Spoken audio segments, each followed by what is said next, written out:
CS2, got a rank, I'm 20k, nobody get jealous, but you know, that's how it is. I didn't do anything. I just won games, you know. Okay. Oh, you got it all set up as well while I was Yes, gone. I did. So, Alex, what we'll do today, does because it I set it sound up, I'll take charge, bro. Basically, we're please going to do. take a look at some workshop suggestions. Yes, basically. Now, we do have open here. Ooh, This is a popular. P250 print I like stream. that. Now, we all like the print stream. Yes. It's looking pretty clean. I like the little magazine here. I think that's pretty good. Do you think this is going to reduce the price of the whiteout P250? Potentially, but we do have the USP whiteout, and that is still pumping compared to the USP print stream. Okay. Yes. Okay. Wow. Well, hello. So Knowledge I think bomb. we kind of have to say yes. That's to a this. yes to me, for sure. That's an automatic yes. Yeah, So we're going to hit automatic yes. And look at this. Now we can go next in queue. So Wait, you how have, many of these do we get? I think we get I think Reese told me 9 to 10 a day. Okay. What? So we can participate, and our votes count towards whether Yep. they're included. I'm pretty sure this means that it will be a skid now. So you can thank us for this. That was us. And no one else Gonna has be every day definitely as well. voted here. No one. How'd you add an emoji, Rush? Why didn't you add an emoji? Oh dear. Of all the emojis, you and we're picked that spending one? Jason's points as well. Actually, these are mine. Is this I don't my know- Steam account? No, I don't know. I don't know why it says Hello that. there, Jason. All right. Let's give it a Extra extra helpful. Nice one. Thanks, Jason. Give award. How many of those points do I have? You've got These are mine, bro. Don't sell that. 85,000, Rush. How many games are you doing? Well, you know. Anyway, let's take a look. Okay. Next in queue. Oh, okay. Yes. I didn't know this wasn't a skin already. 1,000,000% yes. You a Hyper Beast fan, Freya? Yes. Yeah. Love it. I've always wanted an A1S You know, Hyper Beast. I've actually met the artist. He Really? visited an ESL event, one point signed my poster. That's so I've shaken his cool. hand. The real Hyper Beast You're artist. really famous, like actually famous. I mean, that's for real, for real. But yeah, I think this gets a thumbs up. This is an automatic thumbs I am up, kind of I'd say. tired of just people recycling the same thing. Yeah, we've that's the seen. problem, I right? don't care about any of this. I kind of agree. Stream, Hyper Beast, like it's all been done. Like this was CS:GO skins. Can we? I'm not interested. Well, maybe. Well, how about this? Well, we can ask you later again. Ask me later. Right? Ask me we'll later. ask you When you're later. in a It's a better nice mood. skin. Caught don't me- get me caught me wrong. at a bad time. Yeah, of course. So I that met vote- the creator of the Hype Beast, and I would like to not vote for this skin. I tell you what, really? the little like tongue for the trigger. Yes. That's Sure. a nice touch. That That's is a nice touch. I'll yeah. give You it want to that change one. DS? No. Okay. All right. Next item. Let's check it out. And now we're talking Ooh, original something art, something unique. Yes. I like that. I like that a lot. Yeah, I'm Phoenix, very evocative very imagery. into that. This is how he made it. What I like especially is that because you don't have many minimal style AKs. Like if you wanted a black AK, you'd get like what, the Elite build or like a the Slate, Slate, something like that, Whereas this yeah. has got a bit more, je ne sais quoi. Little Yeah, punch well to said, it. Alex. I'm right there with you. Yeah, je ne sais par. Yeah. Actually, I really like the color combination there. I think that would get a thumbs up from me, Rush, but I think you get the deciding vote after I was so rude I mean, about your I kind of like. your Oh, pistol. actually, now I really like it. There? For some Yeah. reason, it wasn't clicking to me when it was showing it in the side. Now I've seen it like in the hand, Yeah, down you've the got to get the barrel. perspective view. Yes. That's important. Yes. You're not You just know what? inspecting all the time. Couple of stickers on there. I think we got a winner. Let's No, let's don't put get that one a stickers on it. yes. It's too beautiful. Yeah, All right, let's. all right. What we got next? Oh. Ooh, you know what though? It is just black, isn't it? It is It going to be a is, no. but the default Deagle is silver. That's correct. There is as well, Rush. there is a Deagle Knight that exists, but it kind of has like a bluish hue to it. Yeah. No, Like, and so it's not a pure black. a true Deagle. black. I like this. I This would, is I would kinda buy nice. this. I Of would course for you sure do. buy this. I only wear black clothing, but Same. I can't help but feel like it's a pretty good way to get. Yeah. Why is it so nice? But also, It is nice. Has it required like any sort of like at the red. art? Look at the or red. self-expression? The red's I pretty guess it's a expressive. good base for stickers if you're that way yeah. inclined. Yeah, I So would we're love trying to to be see it in the positive game. now. I'd love to I like see it it. in the Trying to be game. candid. It's not gonna be. Yeah. It's not gonna blow up on the market, but it's No. still a solid skin to just use. True. Really pretty. I But mean, I if we're feel like voting it- yes on that one, the threshold is pretty low. I feel like it would be really I'd say so. expensive because of the floats, right? I Like imagine. if you have a really good float in that True. with no wear on it, then that's going to be really spenny. Mm. So I don't know bet- whether I like that. I actually bet that would look great battle scarred. You get a little like paint chip in the black, All right, what are we saying? What are we saying? I'll let Jason call this one. This could be an ask me later. I'd like a yes. Oh, really? Okay, well, Okay. it's your account, It's Jason. his account. All right, okay, next up. okay, Oh, well, okay. why is- Whoever's making these is casting a wide net, is what I'll say. Actually, can you go back to the Deagle and say ask me later and say yes I to don't this think one? so. I don't think I use can the do Deagle that. personally. I think our vote is locked in for life. You can't just there. make a black USP. Isn't it black by Yeah. default? Nah. It's yeah, this is okay. Because Someone the is- default USP looks so similar to this, I'm sorry, we're just gonna go no thanks, thanks. not interested. No what we got next? thanks. Please don't be that. Ooh, here we go. Oh, the Zeus A now. Zeus skin. They're coming. The Vector. They are coming. Now, I mean, I think you could have gone a little bit more for a Zeus skin, you know? I mean, it's nice. It doesn't look Oh, actually, cool, you know, does with it? the green and the purple? Isn't the green by default on it? It is, yeah. That's why I'm kind of digging this now. Yeah. Like the green really It looks adds like something. kind of a Halo pistol. Yeah, kind of, yeah. Like the Covenant would use it. Yeah. It's like the bubble gun, whatever you call it. Oh yeah, the bubble gun. Yeah. The bubble gun. No, I'm gonna let you make a choice here, Rush, because I'm not particularly fond of it. But Well, I'm not maybe we have a gonna couple really- more to get through. I'm not that fond of it either, but the green really caught me off guard. What This do we is have doing here? something. The Oh, it's got Road CTs. Rage gas mask. Yo, there's some real art involved you know here. what? They've put in some work. They've here, actually eh? done some work. They haven't just painted it black. Or copied a previous skin. It's an interesting name too, like Road Rage Gas Mask. Oh, look at that. Can I see I the wonder process if GIF? it Look at has this. different. Are these all the different variations, or is this how he made Oh, it? do you think it gets scully when it fades? Or why has he Maybe. done skulls as well? Oh, I'm intrigued. Okay, cool. Not too bad. It is an XM skin. It's I'm probably never like a gonna use blue, it. right? Yeah, It's not yeah, going to be yeah, an yeah, expensive skin, I think. A maximum of purple. Yeah. All right, what are you saying? What do you think? I think for a purple auto shotty, it's welcome A in the bit market. of originality. Yeah, I love a bit of originality. What we got next? It's the Okay. oh. Yeah. Ooh, a bit of pearlescent effects. It looks like going a on gamma here. Doppler kind of thing going on. It's yeah, got whatever so many phase that different is. colors on it. What? Why does it Whoa, look like okay. 12 Changes different color. Crazy. What? What? What? Hold on. What's going on? This is like 10 skins in one. How have they done this? That's very cool. Like I that. wish there was a video. You know that the skin there a nerds are video going to go explaining how that crazy. works? And that's Hollow it. Weave That's... Factory New. It has flawless color shift from blue. Oh, sorry, right. I didn't realize you were reading that. Flawless color shift from blue, green, yellow, and even into pink as you adjust far enough. And what's even cooler, the more battle scarred it gets, it turns into a deep red. Dude, the what are they called? Yeah, the skin masters. Yeah. They're gonna find all the rare floats that do like, this has got. Have you seen the 5/7? You know, reproductive organs. Yeah. thing. I have seen that one, actually. Yeah. People Excuse find, people find like rare floats where the pattern resembles parts of human anatomy. I did see that tweet. Yeah. I'm going to say this is our last Talk one of about the it later. day. This is getting a big yes, I'm strong sure, yes from from me. everybody, right? A big yes? Yeah, Yes. it is. Yeah, that's a yes. Yes. Big yes. Ask me later. That's nice. All right, well, But he wanted the Just being black different for the USP. sake of being different, Jason. I think that's all the skins for today. Thanks for your help, Rush. Yeah, no worries. There's some really That's cool great. ones in there. We'll do Hollow this again. Weave. That was The Hollow Weave, very nice. The winner of the day. winner of the day for sure. Thank you, Rush. No worries. Thanks, guys. Thank you, Rush. I think we can go to a break because when we Right come back, after Not you before sing this. Liquids Yeah. Right versus after you Envision. sing That'll It's be the happening. hole in one. We're not going to a break till On you make a National shot. Crazy Golf Day. Looks good. Too much. All right, try again. I had 3 tries, 3 attempts. Yeah, at least. That looks Oh, it's better. not bad. That's done. Okay, Oh, now split the difference. You had it on target, but too much power. That's the last one. We got Nice it. job. Come on, for all the marbles. Oh, Oh, she puts a little stinker out there on the field. Go to break. No. Go to break. Go to break. That's sad.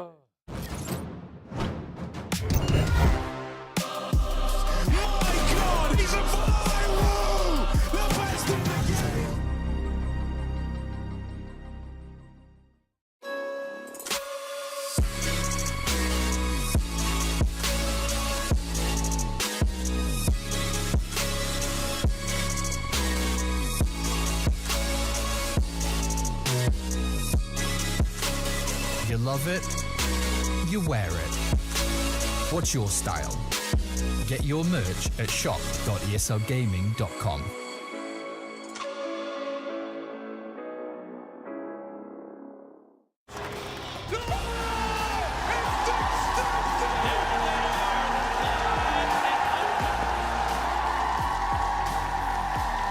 Let's rip the Russo.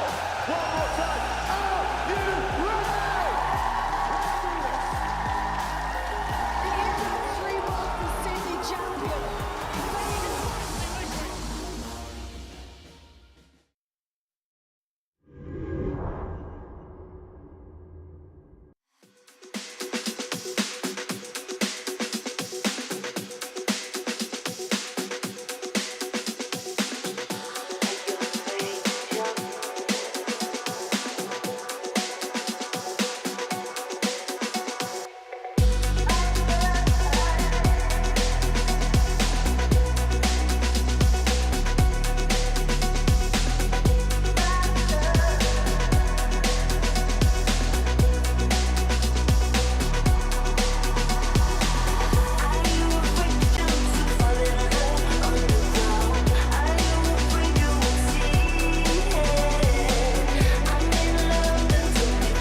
So my name is Ife. That's my first name, and for my game ID is Gom. So just the purple bubble gum, right? Yeah. So I'm come with the team Invasion, and I'm the manager and the coach of the team right now. Okay, first Westmelon. He might be like the parents of this team, and I think Amelia is like the kid there. So Westmelon will just read the story to Amelia and what parents always do, right? Story, he will just do his things. In the team play, we want him to do whatever he like. G? Another kid. Maybe someone need to take care of him, tell him what to do, how to use the tools there. Who built the tent? No Starry, no G. It's gonna be the other four, right? The other four left. We'll do it together. Actually, the goal come here is to learn something from the Europe. Just come here to learn and to prepare for like Counter-Strike 2. I think our strength is the relationship between each other. Atmosphere in this team is very good. The chemistry is good, and that's why we can come here and achieve the goal to actually go outside China, to go international. I think that's the key, that's the strength of our team. I think one of the key factors to not playing Danger Zone with Rush is that the guy just doesn't ever shut up. But, I like it more than meatballs. We're changing it all! Your strategies have gone! I do have one question though. Have you ever heard of the Mind Goblin? No. I don't Mind Goblin on these nuts. He has just touched down here on the ground in Malta. Now the question is, will he make it to match start time for map number 1? He has to make it through immigration, customs, collect his bag, into the shuttle, and to the Intercontinental to take on Virtus.pro. Will he make it? Let's find out. We have eyes on Patsy. Patsy is arriving right now. He's here. Patsy, we have you. Son, get him in. Get him in. Here's your driver, Patsy. We got to get him out of here. We got to get him in the car. This is our young gentleman. Dragger style there, Patsy. We need to follow this driver. We need to get you to the event ASAP. We're here to make sure that you arrive, Patsy, nice and safe. Thanks, mate.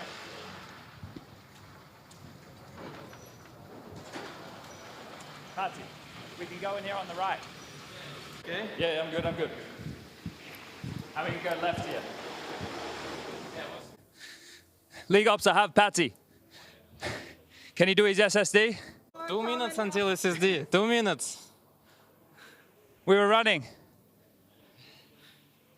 All right, well, I think we made it. That's a good sign. Stop the clock. We have made it. Patsy is here. He's setting up. The gear's coming out. The SSD is clean. He's going to be able to set up and be ready for his time against Virtus.pro. Liquid, when they see him, they'll be happy that he's made it. We're going to allow Patsy here to focus this next couple of moments as he gets his peripherals perfect, gets an opportunity to recenter, focus on the match ahead. Thank you, Patsy, for your time, and good luck in your match. Thank you, guys.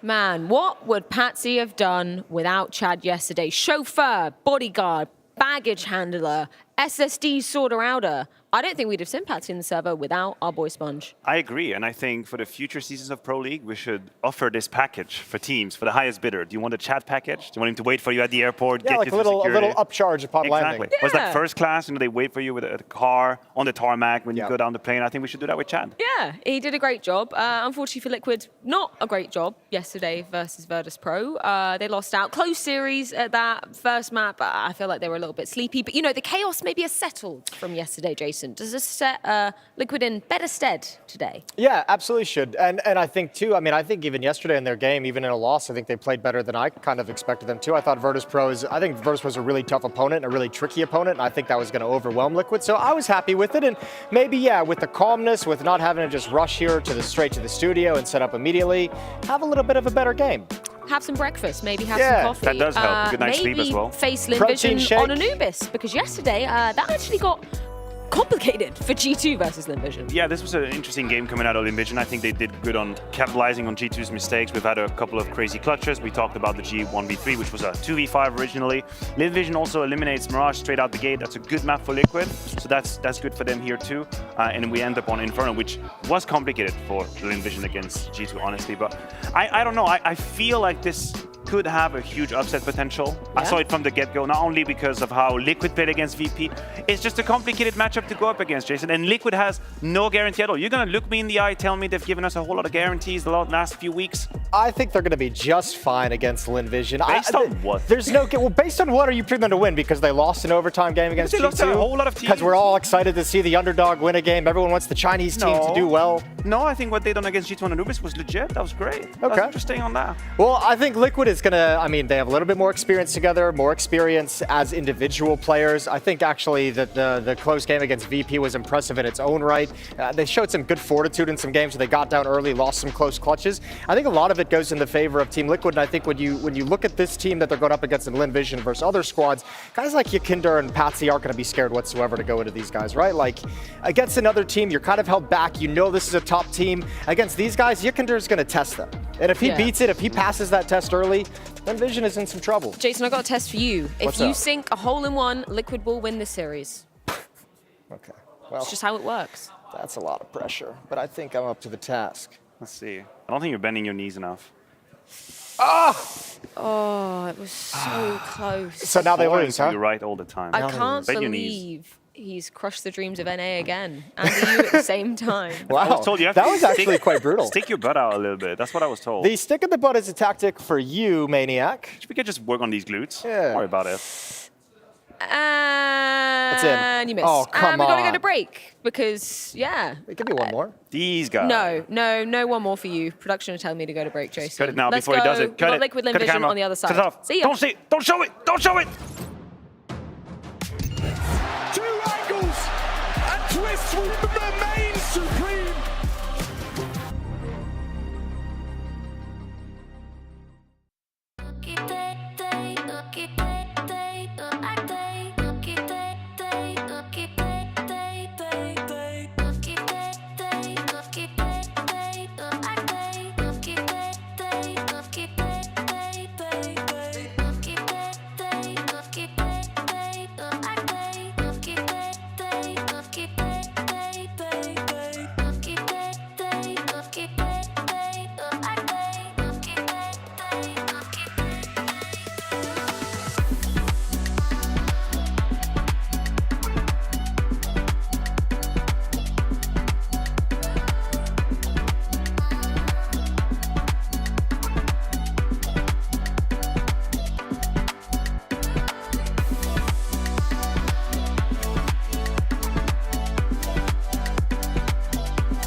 He's got a chance in this one. Makes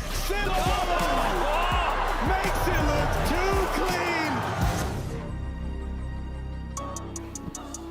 Hello everybody, welcome to the casting desk. I'm Machine and I'm joined by Henry G to get your day started with a bang. And so hopefully Lynn Vision and Liquid can get themselves off to a flying start. Must-win game as both teams have conceded in their opening. Anubis, it went well for Lynn Vision up against G2 and OT a fair clutches as discussed by the desk. But will they be able to push Liquid as well? I'm excited for Lynn Vision. The few rounds I saw yesterday, they look like they've got great mechanical skill, good team play, nice synergy, and they can go toe-to-toe with the very best, it seems. Taking G2 to overtime on Anubis is no easy feat, and we'll see how they stack up against Liquid, who, to be fair, are still the favorites going into this one, but I expect it to be a tight-knit affair. As we get into the pistol round here, Liquid, the start on the CT side, is the pick of Lynn Vision, and we'll see what they bring to the table. Once again, they'll be bringing out 5 sets of Kevlar, Alex. Full deathmatch mode, no utility. Just gonna be running up, getting it done. And full send towards middle, it seems. A run boost to kick things off, and it's OC to receive. OC with 3 on the Julie leads, and now just Saka with a nice pair of frags, but so much more on his plate now. He's going to get overwhelmed, overrun. It's Wind Waker. Wind Waker? Wind Waker, Windwalker. Rain, I am a Windwalker, but Rain Waker, who closes that one down. Team Wayne Liquid Waker. get off to this good start. We should try that pistol round. 5 sets of Kevlar, rush mid with a run boost. Like, not that result. Didn't necessarily work out, but I didn't know that was an option. No, okay. I've never called that. Fair enough. And I mean, it probably wouldn't have gone so swimmingly if there wasn't for 30 bullets of death being spammed out by OC. Look at that. He gets through, what, 25 of them? Just spamming away. Gets 3 kills. Nice work from him. Well, it's a hell of a start for Liquid. Can they keep it up, though? The elusive second round force spy. Difficult to push back on the CT side. They've got the Tech-9s, and they'll have a lot of pacing behind them. It looks like to be a set piece towards A. A little bit of presence shown towards middle and dark. Exactly. It's going to be sending a flash towards dark before they execute. Heaven smoke coming through. Same story for Connector as well. They'll probably Molotov the bricks, and it's Rain Waker to receive. 3 players towards A main. Here comes the pop, and he is out of position. Unfortunately, it doesn't take any damage there, but the Molotovs lock him in. The bomb's at least planted here, Alex. Yeah, this is working out wonderfully. Really considered approach from Lynn Vision. Only the one from Rain Waker. Zaka very low. Should be fine for this retake, and Yakinda already plucking one away from the pack with the MP9. They want to try and fight him here, and he welcomes them with open arms and a loaded SMG. Just Westmelon. 3 to 5. Hell of a name. It is, isn't it? Westmelon. Do you think Northmelon was taken? If you're in Twitch chat and you know the etymology of the name Westmelon, let us know. This is your Pro League. We are keeping an eye now. And it's the first game of the day. I'm keeping my eyes on the chat, so let us know. But still, that is going to be Team Liquid with a pretty convincing victory, all things considered. A nice attempt there from Lynn Vision, got the bomb down. That will do. Didn't find much else, but it will be 2-0 as we get to that third round. Another partial buy, you would imagine, as Lynn Vision will purchase more of the same. Tech-9s, maybe a Deagle or 2 as Team Liquid get comfy here on their opponent's pick. Rifles across the board. Rain Waker with the M4A4, A1s otherwise, and we go back in towards A. Right then. What is the next port of call? We've got themselves 3 smokes, couple of flashes, and aggression. Yakinda, he had a quiet series yesterday, but he roars into action. In round number 3, an aggressive swing, top of middle, finds the bomb, but gets a lot more. As the Tech-9 will eventually take him down, that's Media.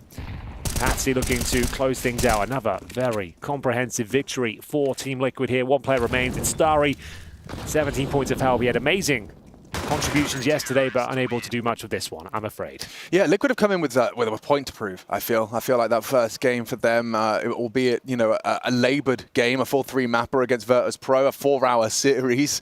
It didn't quite go their way in the end, despite pushing, you know, Virtus.pro, winning on Mirage, of course, in overtime, and that Anubis game going full 30 rounds and against as well. A very good-looking Virtus.pro as for well. real. Like, they have that unique play style. The individuals were turning up and actually looking red hot. They've put in 140 hours coming into this tournament in terms of individual play time. So, yeah, they're looking deadly right now. It was a close game. Liquid, certainly the favorite today. It's a fantastic start, but can they keep it up? Amelia, very active towards B main with the AK-47, looking to crack things open. It's taking the heads-up duels here. Smoked off. Bomb on this side of the map. Now Fly spots 1. Connects a single bullet towards Westmelon. Takes him down to 77. They're going to reset. Back towards middle we go as Zaka will find basic control towards dark. Good Molotov to hold Patsy at bay. Maybe coordinating themselves back in towards an A split. That's what they were doing yesterday against G2 a lot. Yeah, it's OC's responsibility as it currently stands. And Zach's got to be very careful about which line he chooses to cross. You can see that safety of the corner. Smoked out towards the temple rotation. Yakinda summoned as... Does look like OC's going to get a challenge. He's been jumping between these 2 angles, but doesn't connect. So they've maintained a main. That's theirs now. Amelia doesn't actually occupy it, but now grouping up. They've got this mid-cold as well, and looking to re-smoke it, and he's done so. It's cost him his life. Starry down. Patsy distracted, nearly 2, but out from jail comes Westmelon for the double. They have the B site now. This is looking to shape up nicely for a first for Lynn Vision. No, absolutely. I don't think there's much to be said about the retake here. We've got an AWP from OC coming in from CT Spawn. Otherwise, Rain Waker available with the flashbangs and a couple of smokes here. They'll give it a good go. Smoking off towards dark for now. Flashbang to allow Rain Waker access towards the bomb site itself. But he'll have to find some quick kills. The smoke is actually very powerful. Yeah, it's really limited their options. One of them's going to have to charge through. Probably G on the low HP. A nice shot from Westmelon. Wow. This is his round, and he has repelled the invaders. No more from OC. G looking to get a safe exit, does manage to slip away in time. Bomb blast going to be brutal, but there it is, Lynn Vision. Get out of the starting mark nice and early after the loss of the pistol. Westmelon, a big reason as to how they got away with that. 3 saving their rifles through.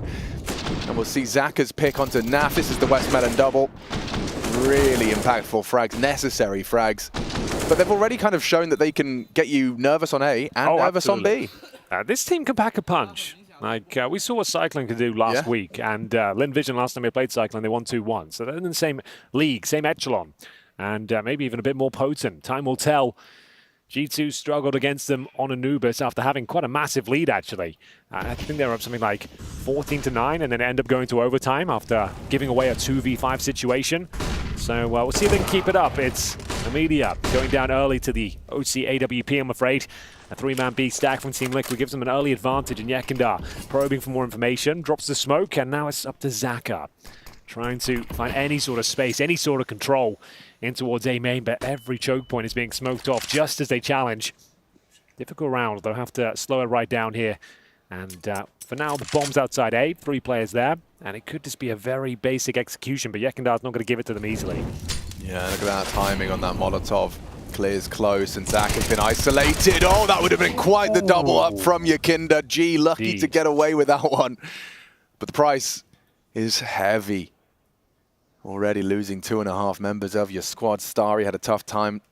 Last time he tried to probe mid. Now just parks the bus towards the double doors. He's got that control. Doesn't need to give it up just yet. Teammates are joining him. One smoke, plenty of mollies. And a 2-2 split of Liquid. Westmelon, I think he's going to challenge this. Waiting for his moment. Edging into the challenge and, well, does actually evade the shot. Sets up Starry as well. They've got a somewhat open A bomb site. Rainwaker, the last line of defense here, hiding behind the pillar. 20 seconds remaining. His objective at this point, just try and deny the plant. They don't seem to know that he's here. They're not detecting his presence. They'll plant safely behind the cake, but he will spot them. Takes down the plant in the form of G, and now to Starry. Like we said, he had a great couple of clutches yesterday against G2, but he just get dinked en route. That should be his round over. And it will be Team Liquid bouncing back in a pretty comprehensive manner. 2 players surviving there. Some nice shots, as you might expect from Lynn Vision, but ultimately it is going to be 4-1 in favor of the North Americans. Feels like only just a few hours ago, Alex, we were in here. It does. It really does, yeah. I'm getting some deja vu. What, from earlier today? Just yesterday. Earlier today, actually. Yeah, literally. And I'm just trying to remember, like, this isn't the Complexity 9 game. Yeah, right, exactly. I'm with you. I want to give credit to Rainwaker there. It's very easy to fall into the trap of thinking you have to take that fight immediately. By just simply choosing to not engage, he won the round. He overlooked. They assumed he was in main. The molly implied it, and at that point, he played it very, very well. So Liquid get their 4th round. Rainwaker to thank for it. Let's see how they fare. Lynn Vision have got themselves a pretty solid buy, all things considered, just the one Galil. But clear understandings of Anubis and the meta as it currently stands. Sure. Dark, mid, containing B main, containing the A main push. It is kind of par for the Anubis course. Patsy's trapped here, but the spray doesn't find him. He's gotten away with a lot there. All right, Patsy. He looked very good against VP yesterday. His entry frags were beautiful. Lots of aggression, lots of pinpoint accurate shots. And we've got a B swing coming from Team Liquid here. Aggressive as you like, but will it be successful? Not so far. Zosi that gets dropped. Westmelon doing work with this Galil.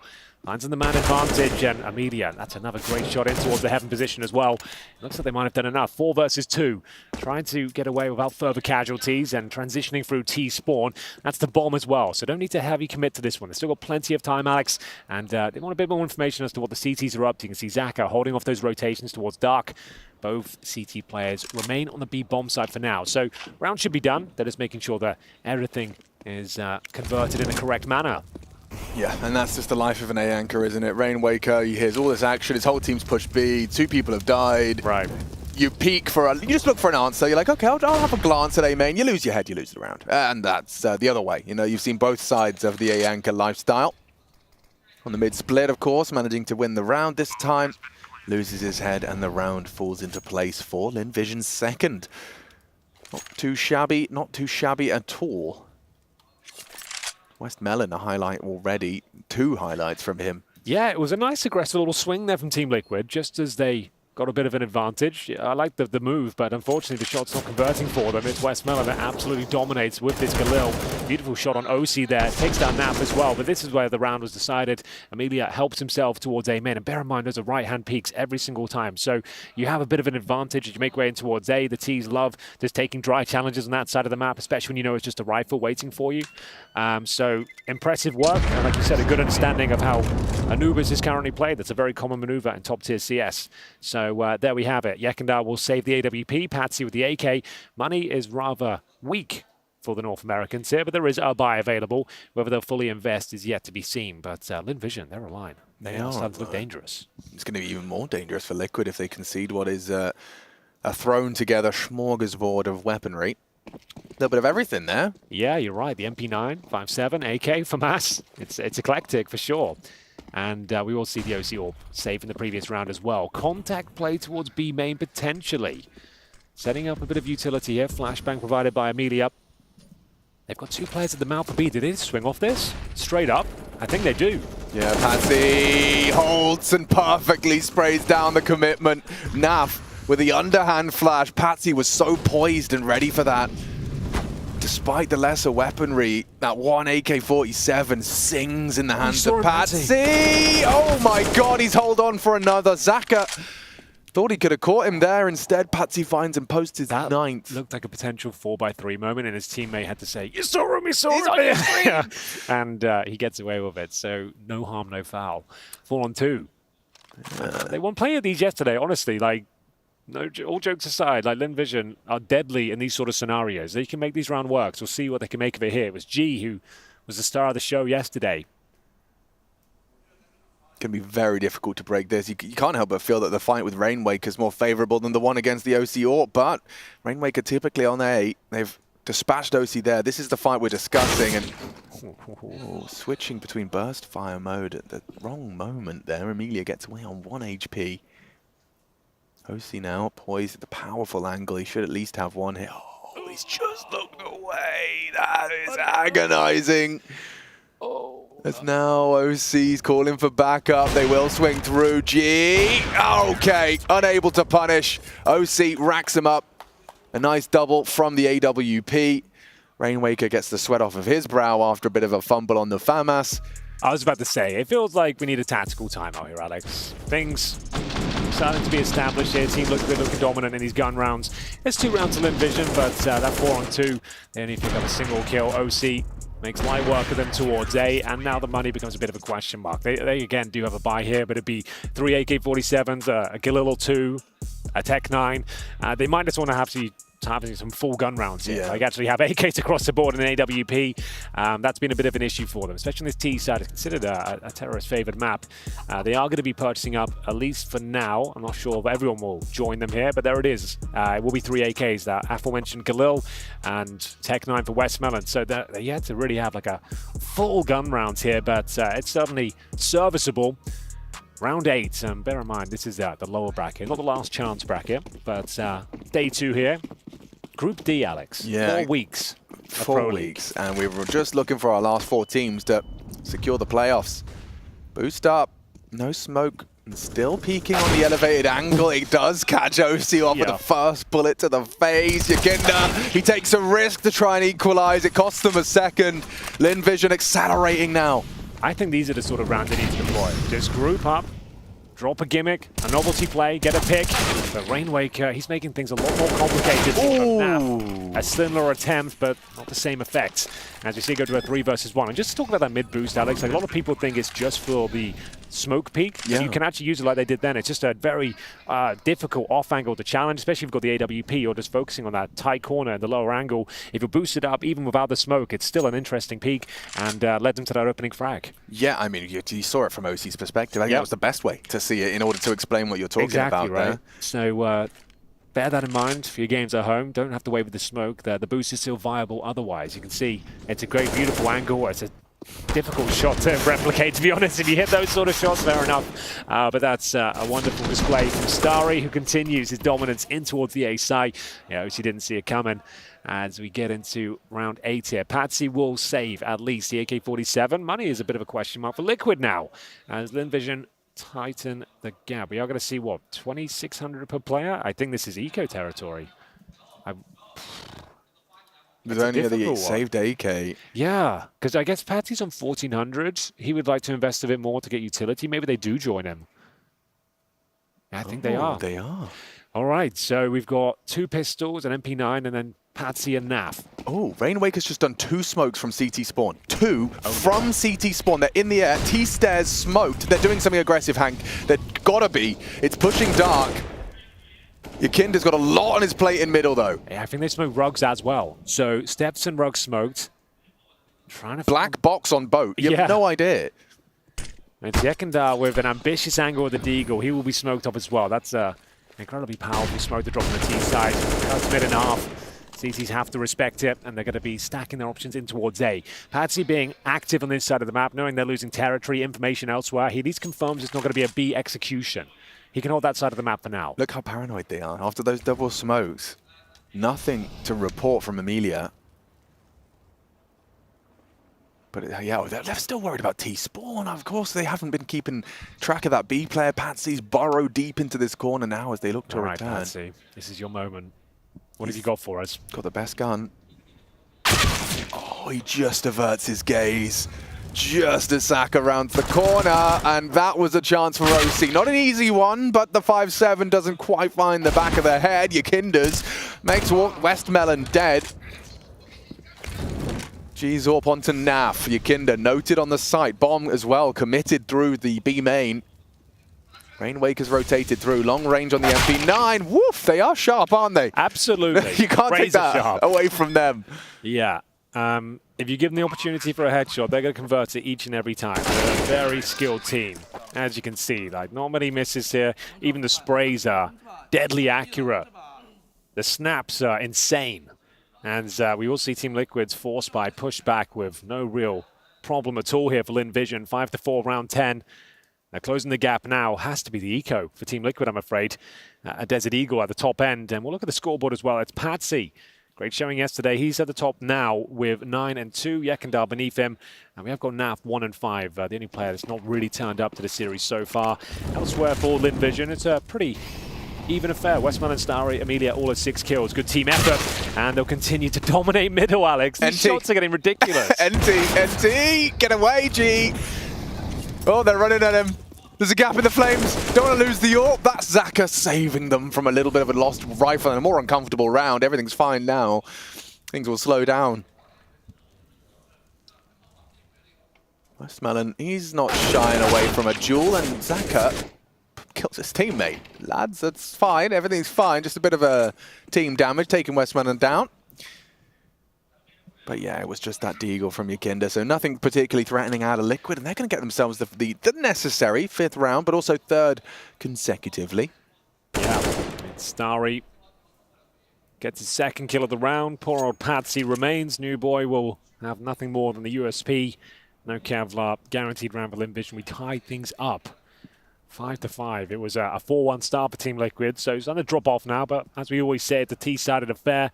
The map's still evolving. We're still learning what sort of play styles are viable, especially on that CT side. We're seeing more and more interesting, aggressive pathing towards those canals and rugs positions. But there it is, Lynn Vision really focusing on middle each and every time. There's 4 members, full send, couple of smokes, and then once you take that vision away, the world's your oyster. You can drop down dark, go through camera, and just use that Wolfpack mentality, which they're using to great effect right now. It's the individual skill that is shining through, though, each and every time. I don't really think they've missed a shot yet, even on each other. They're landing their headshots. Starry's been my favorite so far. He gets his time frag, and there it is, tying things up. Time for Daps to chime in. Not on the server, thankfully. Patsy arriving in the nick of time. Yeah, right. I mean, truly, on the day of play, he managed to rock up in time. Daps not necessary to fill in. You can see him there on the left-hand side of your screens. But speaking of the new addition, Patsy, made me question whether my grasp of the English language was okay. But have you ever heard the word Patsy with a Y? Like, oh, he's a bit of a Patsy? I think so. Yeah, me too. Can you use it in a sentence? Well, I can. There is a mischievous sparkle in his eyes that suggests he's no Patsy. Okay. So apparently a Patsy is a person who's easily taken advantage of by being cheated or blamed for something.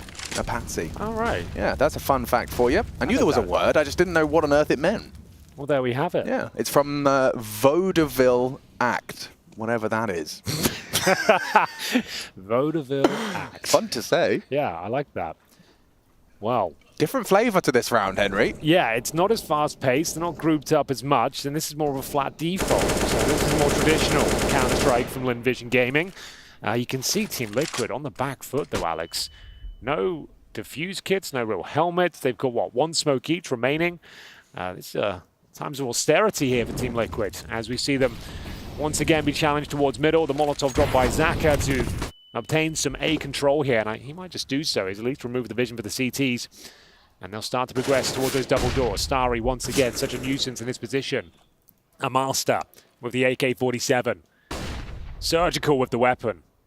Ekendar knows it, not giving him anything to work with here as he holds the double doors. His teammates looking to attack B potentially. So a backstab from Starry eventually. Watch out for his presence. Now for the jump boost, just holding the flash out as well. Is that all he's got? Yeah, so he can't even smoke. He has to just deploy the flash upon entry. This worked well for them once. Patsy to swing off of it. The flash is high once again. This time Amelia's caught out by the Ivy setup. This is a solid hold from Liquid. Just as easy as that. Only Starry the exception from the perfect round. They had limited resources. Still Liquid convert this round, or at least they should be. Starry, good work from him. He's gotten himself 2 kills and gotten away. Bomb, as you can see, under the Liquid rule. Spotted out and dead. Patsy secures it. Dap's happy with that one. A golf clap comes through. But yeah, that was that's a flash that is going to probably get a lot of legwork from Naf and Patsy in their duo. Well, that's a convincing round. Not checking the Ivy position. Ozzy can't believe his luck. Nice swing out. And Patsy to close it out, as we'll see. Round 12 come through. Just a Glock for Amelia. There it is. Got the AK-47 now. Has dropped it. And we've got an AWP for G. Finally, with some nice full gun rounds here. Lynn Vision looking to open things up. They just love taking a straight up aim duel, don't they? They welcome it. They challenge Liquid. They say they throw down the gauntlet. Yeah. And that's impressive. They're certainly not intimidated by the North Americans here. We are going to see Rainwaker taking matters into his own hands. This is an impressive move. I keep saying North Americans. They're a European squad now. I don't know what I'm talking about, but it's just it's muscle memory. Exactly. At this point, I apologize. How can you forget one of the upcoming European teams now? There it is. Team Liquid. I've been very inspired by Starry's mid takes. I'm wanting to try and replicate it myself. The angles he's holding, the patience he's showing, the timings he's catching. However, this one, it is just going to be a very interesting fight with OC. If they can flash him off, which they've done, they can take the space, but there's a lot of players here. OC goes down. Yakinda's the one to hold on to the A site. Oh no! Rainwaker empty-handed. A lot of damage as Westmelon does get away from the nade. It's Nav that swings out. Good for the frag, and now Starry's holding on to the round. A 2-on-2. Yeah, I like that from Nafi. Try to control the taps and see if he could display some world-class skill there. Unable to convert it, though. We go into a 2-on-2, 30 seconds remaining. Yekindar deep in towards CT spawn, hanging out by the beach. Now they need to try and get this bomb planted. Lynn Vision, that is. CT segregated on either side of the map. B is technically open. And Yekindar is having to transition in from the aforementioned CT spawn area. Bomb to be planted. Bear in mind 10 seconds. If they plant for CT side, he could deny it, but that's not going to be the case. Oh, there is a chance. A slim one. Yekindar doesn't quite catch the timing. G will take him down. It's Patsy left in a pretty disastrous 2 versus 1. So much to do here. Yeah, undesirable from Patsy. Doesn't have to rush it, has the kit, but G has the AWP and he's holding this line. Dead now, of course. Starry, can you save him? Gets the information. Swing. Patsy swings on the flash. Starry brave as he secures the round for Lynn Vision. From a disadvantage, they rip the round out of Liquid's hands. Another great 1v1 duel. Starry is looking red hot today. 13-7. A huge impact round. Shatters the economy of Team Liquid. That might be a timeout as well. It's Starry getting it done. A very important kill towards Naf. It's G that takes down Yekindar, who was rotating through spawn. 2 versus 1 for Pats. He got the first kill, but Starry, calm as you like. Naf can't believe it. As we tie things up, and potentially Lynn Vision to take the lead here as well, as it's just pistols. This is an eco round. a chance they can win it with Deagles and 5-7, sure, but not a whole lot to work with, even less now. Yakandar and Patsy drop. Starry is firing on all cylinders right now. This is a beautiful display of Counter-Strike, Alex. I'm loving it. He's just not shy. He's not shying away from these engagements. They're not, you know, playing scared, which is something you sometimes expect from an underdog against established names. But he's come here to show that he can keep up. He has the potential to be a big name in Counter-Strike. This mechanical skill is quite special, let me tell you. More to come, and clean with it. Naf puts his head in the crosshair. Next up, Rainwaker. Look at this, Starry. He's just having a field day. Go on, OC, ace from Starry. That's all his, eco or not, it doesn't matter. That's gonna feel good. Team Liquid are seeing stars after that one. Beautiful. AK-47, nothing but headshots. Just absolutely batters him in middle. Yakandar goes first. Patsy can't believe that second one. Third, nothing but headshots, as mentioned, and it will be a comprehensive victory for Lynn Vision. What's the eco, of course, but still an incredible display there. Yakandar, hold it together, my son. As we get into round 14, we will not have the OC AWP. Like we said, the money was pretty broken on the CT side of things, and G once again willing to take this duel. Flashed off for now, spotted as well. Presumably will bait out some utility at the very least. Snapfly with the pop flash to try and get a quick pick here. Smoked off towards Obelisk, and OC through the smoke will take him down.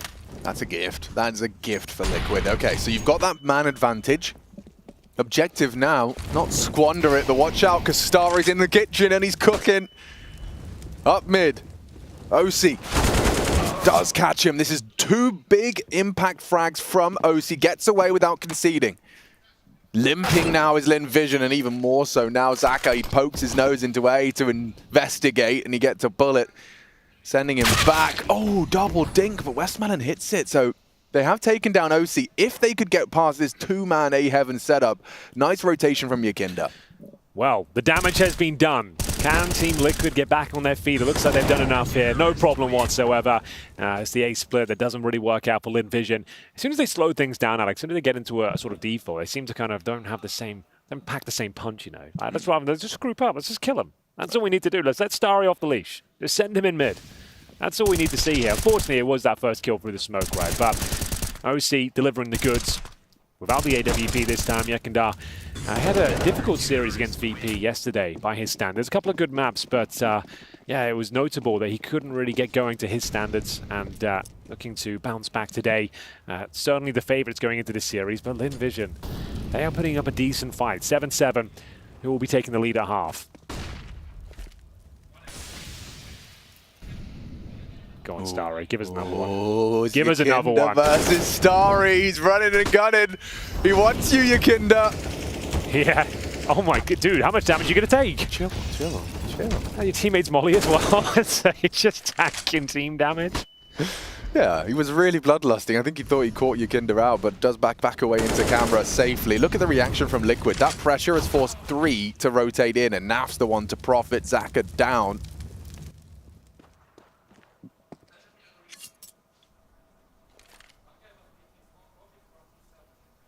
Rainmaker's going forward of this, despite the 5v4. Yeah, he's got Yakinda with him. Milia's going to get a very shocking surprise as they round the corner. Nice hold. He's ready for both of them, but Rainmaker trades. Ooh. Now G with the bomb, delivers it to the doorstep of A. And just like that, Liquid's 8th round successful on this CT half. Their campaign ends with a taste of victory. 8 to Liquid, 7 to Lynn Vision. It's a competitive one for sure. They're going to have to post some solid haul. Start with the win on the pistol. Lynn Vision trying to make Liquid sweat.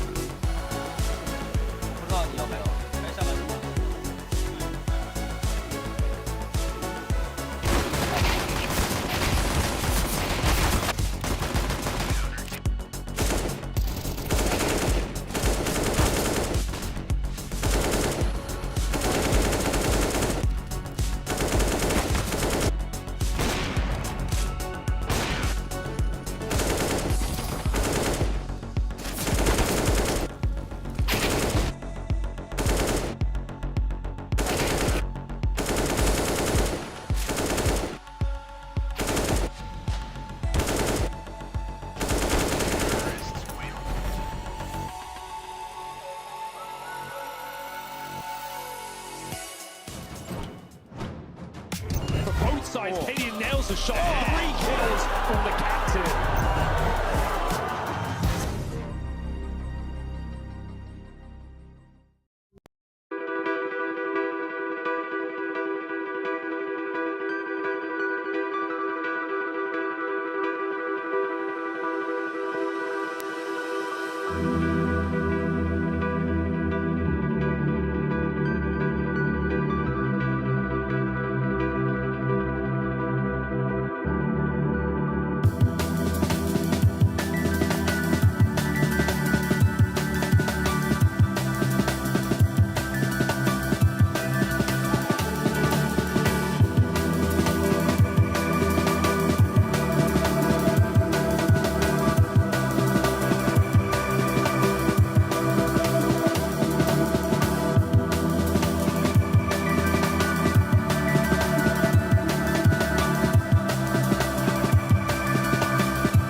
What's up, ladies and gentlemen? We're back with Team Liquid taking on Lynn Vision. Second half of Anubis is upon us, and we split it right down the middle as per tradition here in Pro League. And it is the pick of Lynn Vision. They've had some great individual moments, but overall, as a team, Liquid have looked at the better squad. They're on the CT side, they won the half, and they're looking to convert things here on their T-side campaign, Alex. We have got a P250 for OC. 11 kills to his name. Everyone's showing up pretty much for Liquid. Pretty equal in terms of the distribution of kills. Just Naf, who hasn't arrived just yet. But I'm sure he's got something to say about that in the second half. All right, I reckon that's a Heaven Smoke and a Flash A main go. What do you think? Let's see. The mid setup's interesting because they could end up pushing this bridge fight. There's 3 CTs there. Presence, Dark from Westmelon. He can't go down. He's the only B player. Chill your beans, Melon. Chill your beans. Starry. Your seeds. Chill your seeds. Chill your All seeds. right, you can't be funny. It's too early to be funny. Yeah, you're right. It is what? Only 1 in the afternoon. Yeah, the day's only just begun. You're right. Yeah, stop being funny. Oh, there it is. That's Westmelon opens the B doors. Did they gamble? It seems like that's the intention. They have got a bit of a retake package on G in the smoke and the kit. Wow. But if NAF probes B, it's kind of GG. If I say that as they do start taking A. You're right. This is a bit of a stack in towards that A side. It's a beautiful setup. Like, G's not peeking at all. He's going to be baited in by Amelia and Zaka towards connected. So they do go into this bomb, so they're in a lot of trouble. But as you mentioned, NAF starting to be inquisitive towards the B side of the map. It looks like Rainwaker might be faking as well. So they've come up with the perfect call here, actually. Couldn't be better. Even if Rainwaker goes down, it's absolutely fine. The bomb's about to get in towards B. CTs are starting to realize it. They're out of luck, out of position, and maybe the round is slipping away already. Didn't chill his seeds, did he? He did not. Keep them in the fridge.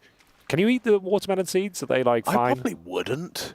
Yeah, I remember there was a Rugrats episode where the watermelon grew inside Tommy Okay, is that Pickles. why the rumor started? Yeah, I think that so. Apples. I remember being told especially the apple seeds, like that you'll grow an apple tree. I just remember that episode of the Rugrats. It's like, I'm never eating watermelon. Don't think I ever have since then. So I don't want a whole plant inside me. That was Patsy, was it? Someone was on from Liquid was really enjoying that. Ric Flair. Nature Boy Patsy. Yeah, and already a pistol round that kind of needed to be Lynn Vision's if they wanted to be able to take Anubis. Don't forget, this is Lynn Vision's pick, and typically expect to see a bit of a T bias on Anubis. How does this compare to the T haul they managed in their first game against G2? Let me have a look. So yeah, Lynn Vision actually coming back from that. It was a 10-5 half. They found 10 T rounds against G2. A little lower than that here. Fly, do you want to keep going? Nice Molotov to push the CTs back here. They've gone for another A stack. It's G with the scouts. An equal exchange for now, but Team Liquid, firm advantage, of course. It is the force spike coming from Lynn Vision. G is down to 39 as well, and it's going to reset the round at this stage. Ekendar will just have the P250. Suggests he's going to just drop all his utility on this side and try and hold the rotations off. He's got the Mac 10 now, and just going to be going through the motions. Getting some control towards middle. Maybe an A split here, but bear in mind, Ekendar should go first and get some intel. Like we said, drop their utility first as his teammates get ready to go through the double doors. Here they come. That's not gone swimmingly for Westmelon. That's the bomb carrier down, though. If you could hit a couple more of those, Starry, you'd be onto a winner. He's got 3 people barreling towards him with no armor and now no health. Ekendar, he confirms that Heaven's no longer a threat and is in hot pursuit. Starry, though. Yes, wow. Loses his head to that drive-by Mac 10. And Liquid, they'll get that second round conversion off the back of the pistol. So lovely. All tickety-boo.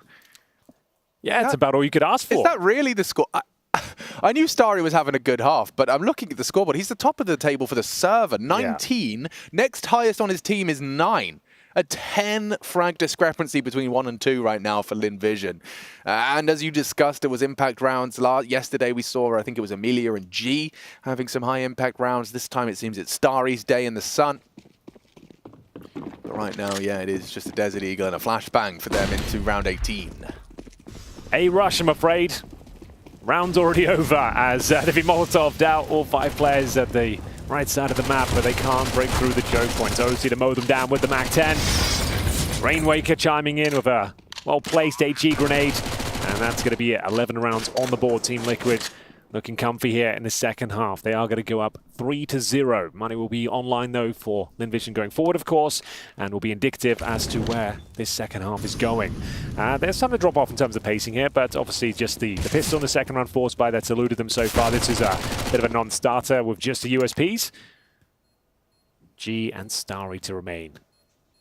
You're right, though. The disparity in the total frags is certainly evident. 19. Next up with 9. But gonna need a lot more where that came from, that's for sure. Naf can afford to lose his Mac 10, not the end of the world.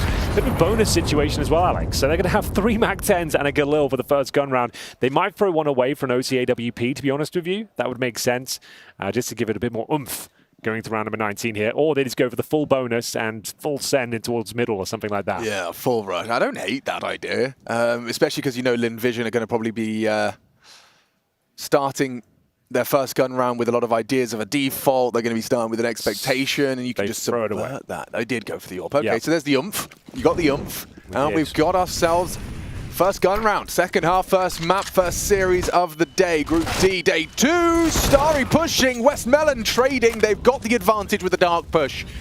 The rest, the entirety of Liquid finding themselves towards B main.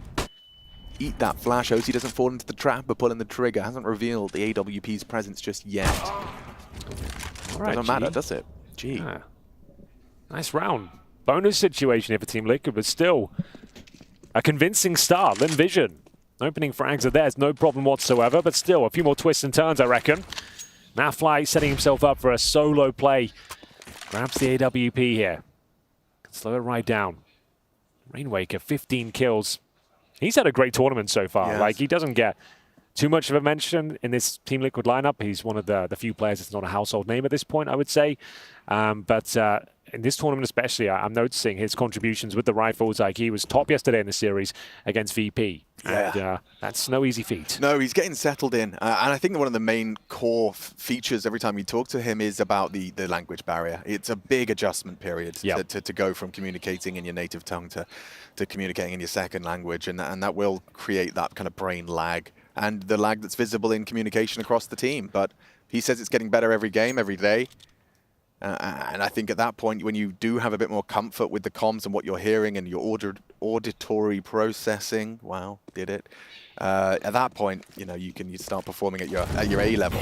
All right, well, it's taken us a while to get to this actual conclusion of the 2 versus 4, but here comes the action. The swing from Zaka leads to nothing. Naf will get a no-scope. They've taken so much damage on Root, but they've got themselves in a winning position, Alex. They could actually pull this one off. Is that a smoke?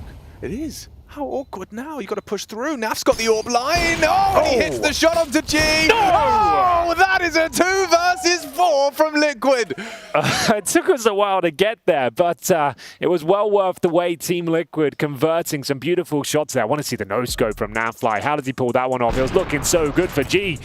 Managing to hold them off towards the B bomb side. Nafly picking up the AWP, and they get the bomb planted. That was the no-scope. Westmelon actually gets dispatched of, and then Nafly closing things out through the smoke there. Little wall bang, and it will be 12-7, continuing the perfect streak here on their T-side campaign. 4-0. Patsy's loving it. And for good reason, because they've shut down the finances once again. Lynn Vision operating with the maximum loss bonus at the very top end. That's $3,400 per player, meaning you can only really half buy. Should be another round on the board for Team Liquid as we maybe have another timeout here just to discuss the options. Patsy with the Mac 10, reading it well. Team Liquid looking good, Alex. Yeah, they really are. That was a great example of what the individuals can get away with there. Naf and Rainwaker unwilling to surrender or give in, give over. Look what it's done to Lynn Vision. Their chances fading now rapidly. You're operating with just some sidearms, a bit of Kevlar, and it seems like Liquid have got intent off the rip. Look at Patsy. He's a man on a mission. They might disrespect that. Emilia anticipating a push through the smoke, and he's caught out. The flashes do connect. The A site open for business. Nothing you can do about this one, Lynn Vision. Yeah, I think he might be onto something there. It's more the same. Busting through the smoke, very effective flashbangs, and 2 opening frags for OC. Getting it done with the AK-47 and Jekandar has got the AWP, in fact. So yeah, round done. Lynn Vision running out of time and space here on Anubis, their map pick. As we go 13-7, they have to save the Kevlar. The upgraded pistols, not so much. Try and use those to find some exits, but yeah, Patsy with the Mac 10 can justify the hunt here. Looking to farm some cash, remove the aforementioned protection of the Kevlar. Naf will join him, and they might find Watermelon. I did it too, yeah. Westmelon.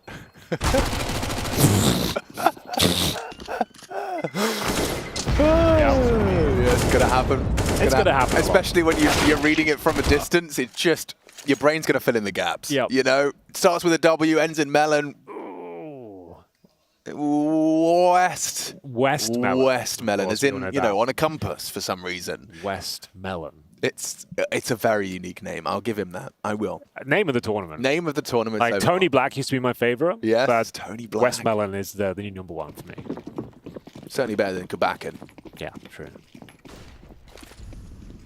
All right then. 13-7. What have you got for us, Lynn Vision? Yet to post a round, unfortunately. 5-0 down, aggressive. And somehow still alive there, taking an old bullet to the chest. Amelia does get dealt with eventually, but he does significant damage at least. Patsy and Rainwaker are low. Zaka will try and take them down with a grenade, but they've avoided it. Got to reset the round and wait for those CT reactions, which have to come through. G knows it as well. He probably hits this shot, to be honest with you. Great adjustment, takes down Naf, no problem whatsoever. Brilliant equalizing frag from the AWP.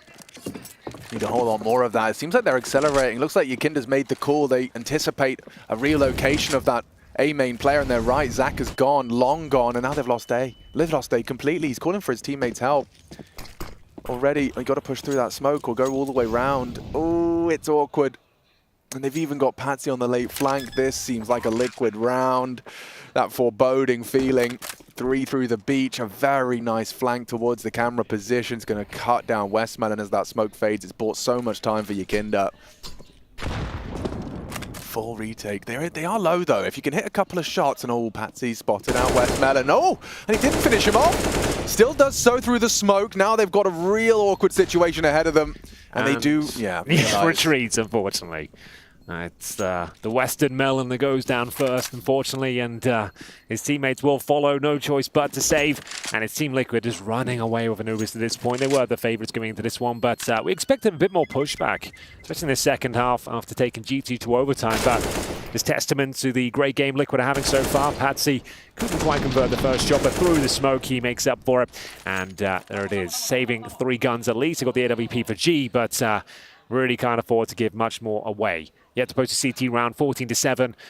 Haven't really got going in the second half whatsoever. After such incredible first half performance, Alex, we did see a great aim display, mechanical skill shining through, not able to really replicate on the CT forces though.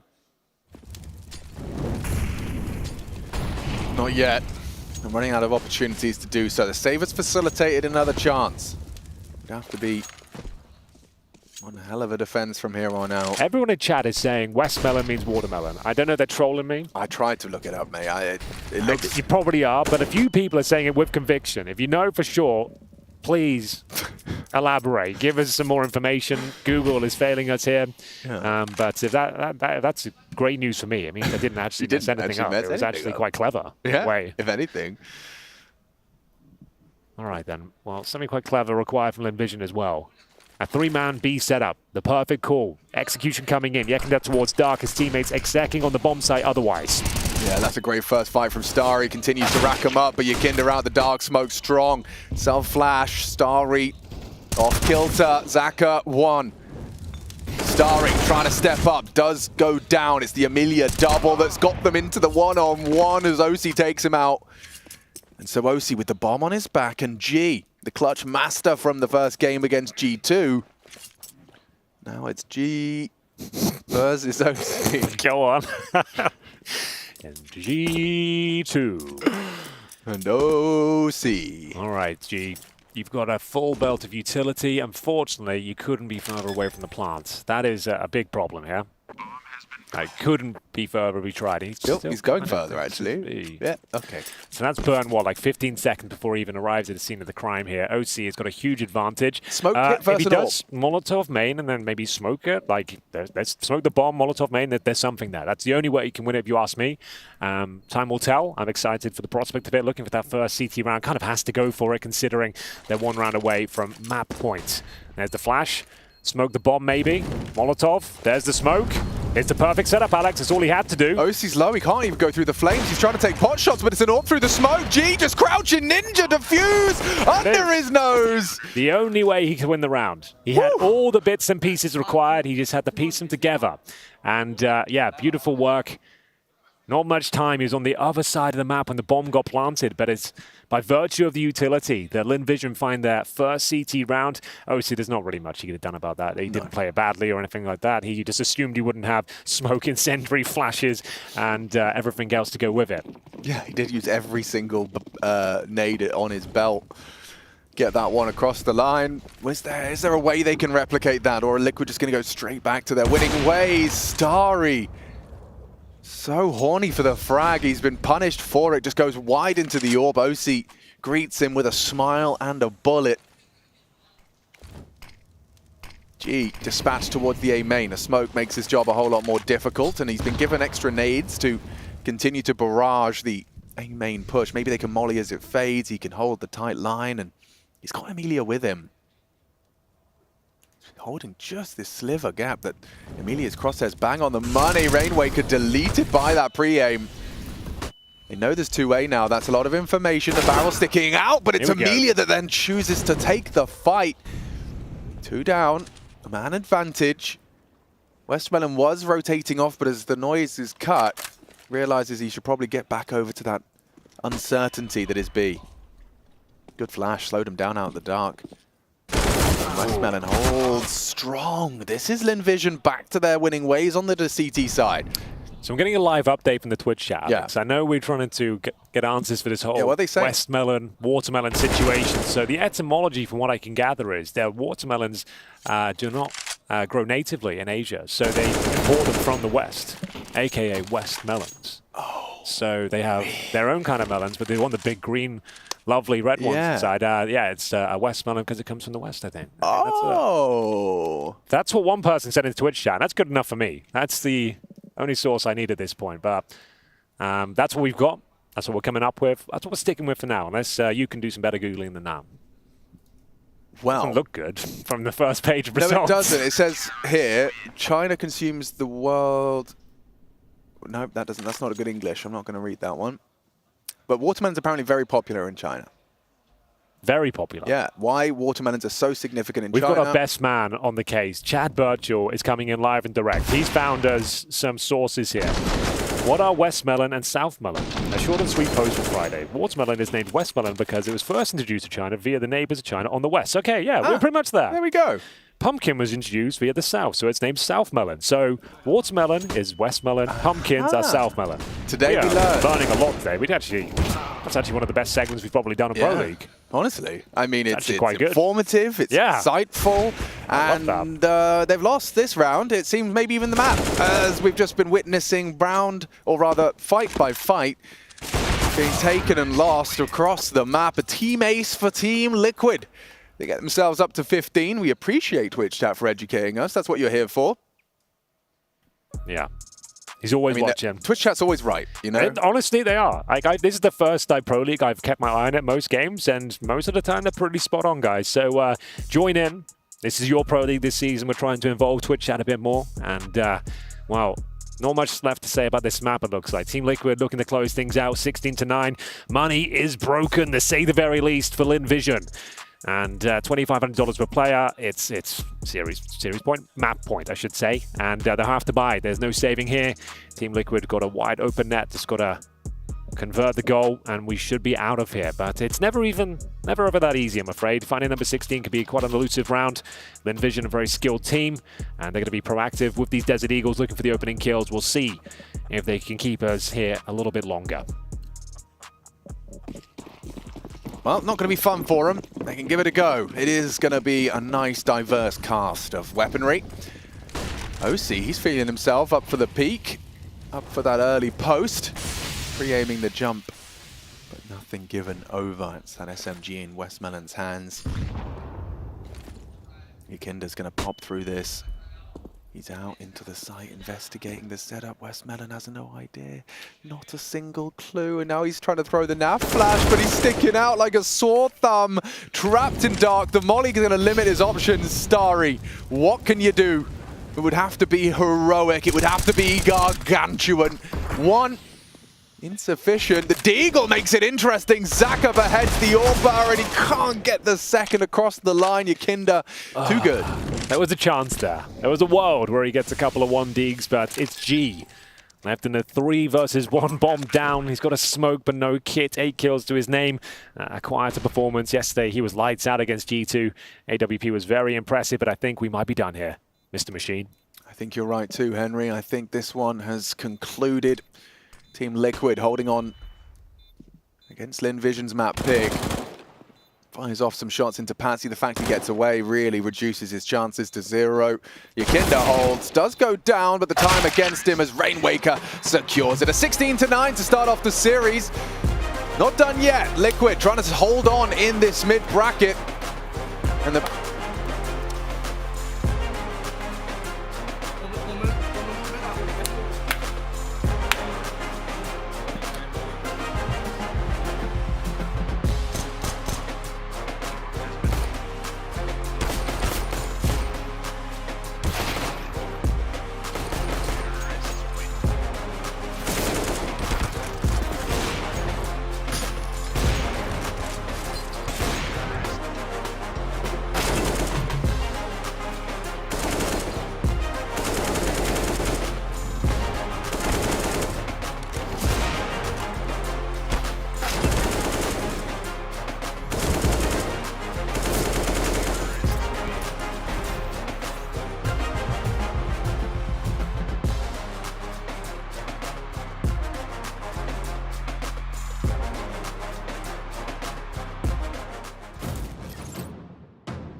Do you wanna know how I got this hair?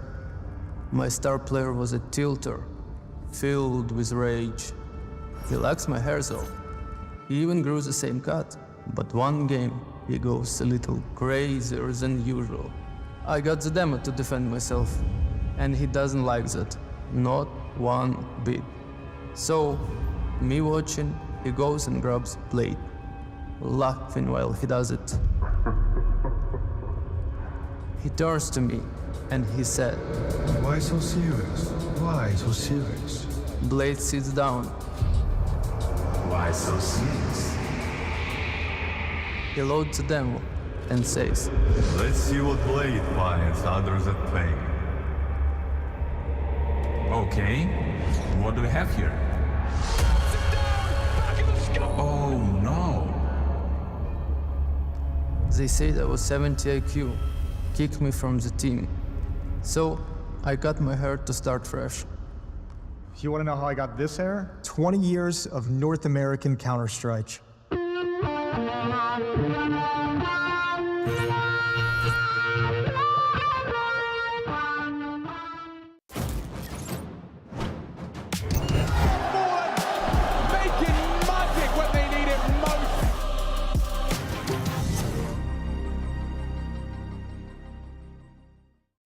Lynn Vision, unfortunately, unable to poke and prod Liquid as they did to G2 yesterday on this very map. 16-9 is how this one wraps up for Team Liquid with a complicated second half, I would say, Matthew. 2 rounds going to the side of Lynn Vision, but they were very hard fought. We had to rely on a clutch from G to even see one of those going in there. Upset was almost there, though. Listen, Jason, I'm going to pay you It was almost there. to fuck off. Just like yesterday. The win was almost there. It was almost there. Let me put it this way. There's obviously a 2v4 that Liquid pulls out that completely destroys Lynn Vision. I think it's pretty much the end of the game. But on a very simple basis, the more movement you have on your CT side, the more complex Counter-Strike becomes. And there was a bunch of rounds where Lynn Vision were just moving around the map, allowing space. Liquid had very good calls. Just caught off guard, made me sad. Yeah, I feel like they tried to gamble today more than they did yesterday. I didn't watch the game yesterday super closely because it was on the other stream, but it felt like they were trying to really find like some like clean gamble stack rotations, just kind of out of the blue, and just got beat with it today a couple times. Good news for you, Jason. You didn't jinx Liquid with your terrible mini-putt skills. Okay, this has to stop. The two of I you, didn't see you. The two of you are unbelievable. I didn't see you sink one. Of all the people at this event, I would have never expected the two of you to lie to the people in this way. Remaining silent. I made something during this game. Cool. It is the Cerebral Mechanical Index. Maniac helped me, of course, with the big brain words. We're going to place some of the players from this group. I've selected 2 players from each team on this kind of, sure. I would call it a matrix, an axis. It's an XY. It's an XY axis. XY axis. Yeah. Okay, XY axis. cool. That's I'm what glad it we is. have a smart person here to teach me that. I'll be there all week.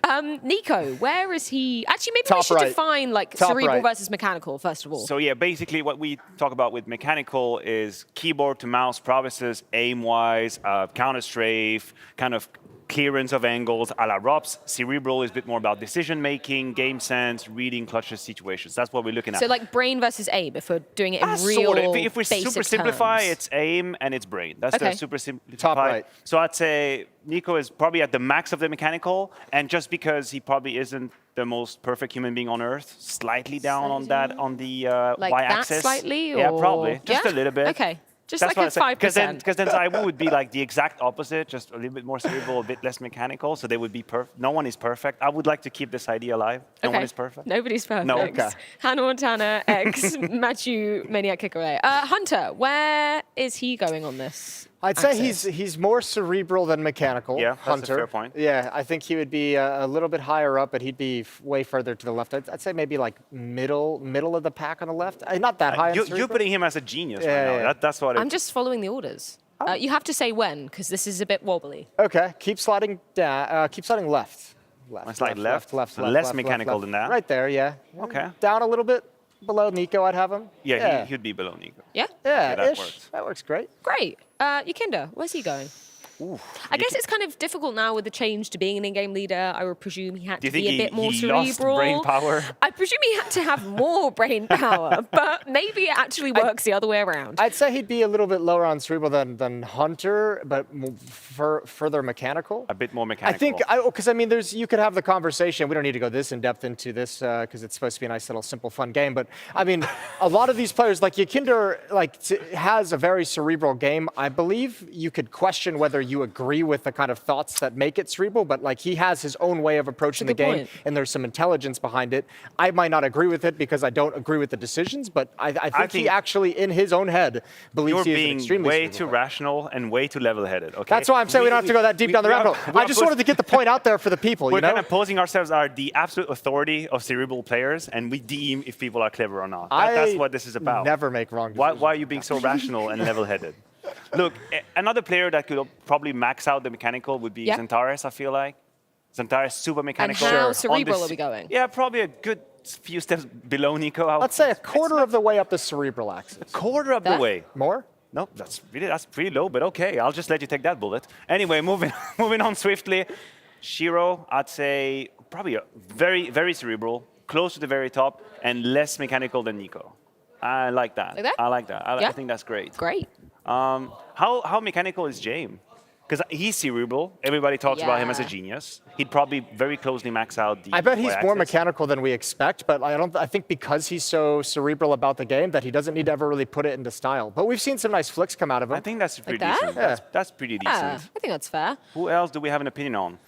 I mean, I would put Elige probably close up there with where Nico is in that area. That's how it feels like. Okay, hold on. We cannot say Elige is as mechanically gifted as Nico. I think he is. He's as mechanically gifted as Nico. Absolutely. This is Jason Moses O'Toole, 2023. Yeah. Okay, I just wanted him to stand by that statement. I've just popped it. Have you seen his? Have you been watching him lately? I've been watching Counter-Strike for a few years. Yeah. The guy's a mechanical god, and he's extremely. Yeah, but I think Nico is alone in this category. I would never have him under. I think we leave this how it is at the moment, and we'll come back to it in the next segment, because I've got another treat for you guys. Production have very kindly made something to celebrate Worldwide Mini Golf Day. So we have a couple of holes that we're going to be testing out. This is hole number 2, I guess. We all failed at the first one. I did the first one. But not in one. Oh yeah, how's it feel now, Maniac? It feels really great. Yeah. You didn't do it in one, though, and that's the whole point. This is a par 3. So Jason, do you wanna have a go? Kick us off. Oh, it's sure. Par 3. Don't worry, I promise. Seeing as how I was sandbagged the last time, I'd love to see how this goes. I can't see any way in which it goes So wrong. we've got a little bit of gradient here. See a nice, smooth dip down, and then a little palm tree thing to maybe bounce off of, so you could potentially use it as like a backboard, like basketball style. If you actually make it with bouncing against the flower pot, that's plus points. But you got a par 3. Concentration. And he goes for it. That's not too bad. Oh, it's got quite the. Okay, you got to put it back on the. Put it back on the thing where you fell off. Also, we're gonna have to finish it. We do proper. Yeah, par 3. I see what you mean. Okay, yeah, sure. So you've just got 2 more. And then, I don't know whether you can see this on camera, but there's a slight incline back up. So you've got to work with some. I think we have a pretty strength, decent camera some angle. There we power. go. Yeah, look at that. That's not too bad. Excellent. That's pretty good. You guys 2 can't beat shots. that. You're That's up, pretty Matthew. good. You guys can't beat that. Oh, I mean, I think that was pretty decent what you just did over there. But the placement of that one was pretty good. Oh, I see we're approaching it from a different side as well. Are you a lefty or are you a righty? No, I'm not at all, so it makes no sense. Yeah, why are you doing this? That's a good question. Oh, well, that's really bad for me. That's Where do I really put it bad back for in you. there now? I think You you're know the taking it rules. from there. I'm not going to lie. From where I am here, Yeah. I'm off the set, everybody. I don't think you can see me. And what people don't know, there's like a 2 centimeter Yeah, kind of that's bump. fine. Put it back on. Put it back on. Don't get me wrong. I can do it from here. Can if you? I want to be. Purely for the camera angles. Yeah, for the camera. Where's the camera over there? There Yeah. we go. We got something Beautiful. good going on. Let me see if I can actually see. Oh, that's tricky. You got that little, Yeah, yeah, there is- divot right oh, there. there's that little Oh, dent no, over don't, here. you can't touch it. That's Oh, the, that's can't the touch it. field. No. All right, Excellent. in 2. Nicely 2 done. shots. Oh, and unfortunately, there's no time for me to do it. No, so we no, got we to go gotta to a stop break. that. It's Ancient up next. It's See you just there. unbelievable how this works. Kaden, you can't win Pro League like this! You can't win Pro League like this!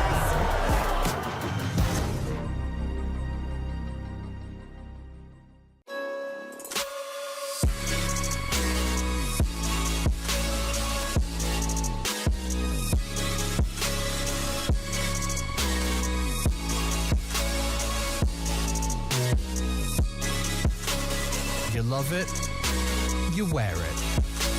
What's your style? Get your merch at shop.eslgaming.com.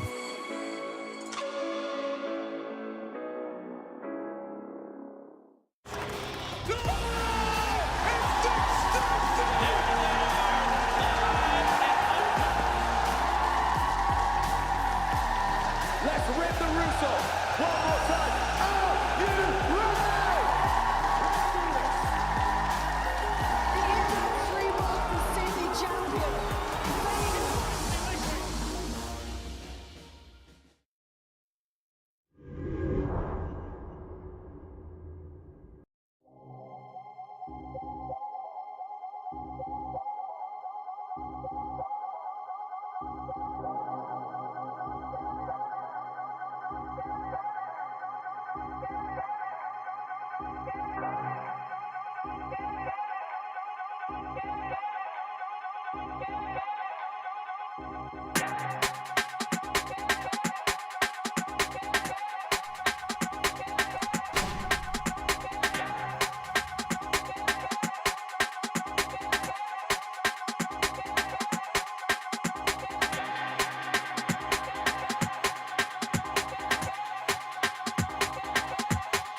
He's got a chance in this one. Cerebral makes it look too clean. Hello gamers, we're back in business and so are Liquid. A must win for them as they want to keep themselves out of the last chance, and it will be the last chance for Lynn Vision. Got Henry G with me, my name's Machine, and we're getting into Ancient. Expectations for this one, Hank, where are you at? I don't know. I'm a big Lynn Vision fan. I enjoy the individuals. Their work with the AK-47 is sublime. It's the CT kind of maneuvers, though, not so much. When they're on the T side, they could be a little bit more nimble, working the group back, and they seem to be quite deadly. But I don't know, Team Liquid are looking at 2-0. It's their map pick. I think that's going to be the case, but hopefully it's a competitive game with exciting moments, some huge clutches. That's what I'm looking for today. We haven't had many of those. As we get into it, it will be a CT start for the Chinese squad here. Look out for the likes of G. And of course, Starry as well. He had some excellent performances on the T side of Anubis. And Team Liquid will have a look at the complexion of the buy and see if we can work out where they might be heading. In terms of the purchases so far, 3 sets of Kevlar, Snapfly on the P250, bit of utility to go with them as well. 2 smokes and a single flashbang. So both bomb sites are an option for them. And they'll take the bomb towards B for now. 3 players towards A, so it could be a bit of a fake on the menu. That's the electric toothbrush in the background there. Turn that off. And we're ready to go. OC cooking up a smoke. And they're pushing. I like this. This is proactive, but the bomb's here, so they could rumble this whole fake, this whole smoke and mirrors operation if they clear deep. If they clear deep. They haven't. They haven't at all. Misinformation as the util lands on A. Westmelon's panicking, trying to flash him in, and Patsy and Rainwaker catching the perfect timing. I say perfect. G, he sees the bomb. He knows what's up. Zaka's going to have to scarp her over, because right now it's just Rainwaker getting it down. OC joins him ramp side. Okay. This round gets a little bit interesting now. 2 dual elites on the retake. Starry the USP in towards the Jaguar position, looking for the clean headshot if possible. Rainmaker making it extremely difficult. Close range with the Glock. Gets the first headshot, can't get the second. It looks like we have done enough here. Lynn Vision, the 3 versus 1. Nafla would have to do something remarkable. Lines them up, they're running out of bullets, trying to get away. Not going to be the case. And yeah, it is Team Liquid rumble. That fake doesn't work out for them. I mean, you can see what Naf was going for there. If he'd have just caught the perfect timing on that, the last bullet onto Zaka pressure and then play the time. That could very well have been the 1v3 that Liquid needed. But Lynn Vision, flying start, dream start, considering that Liquid kind of got the hook in Lynn Vision's cheek. Like, they baited him well. Wasn't quite convincing enough. Yeah, just that last passing glance from G. He just turned around and suddenly the bomb's on his mini-map and 2 people are shooting him and the jig was up. Oh, now like this had 2 bullets left in the P250. Had to try and get a reload, unable to make it happen, but they did get the bomb planted at least, so they will be force buying here in the second round. Team Liquid can be deadly in these sort of scenarios. Got an AK-47 instead of Galil's across the board here, so focusing on a bit more utility. Have got some firepower still. Will be a difficult round to convert for Lynn Vision, as we see Patsy, one of the entry fraggers for Liquid now, working towards middle. And should be able to find his first kill, doing good damage. 2 of them in towards the donut, going to smoke themselves out and reposition.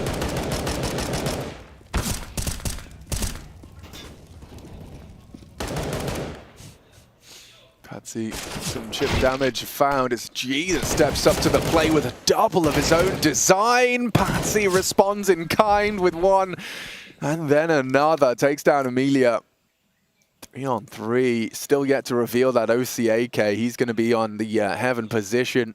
G going forward on this spells trouble. This spells death. Oh, I thought he might have a chance there, but it is going to be Patsy with his hat-trick with the Galil so far. They have a 3-on-2 advantage. Starry, though, an opportunity to cut them down to size. Unable to find the killing blow. A little bit of damage inflicted, and Westmelon now.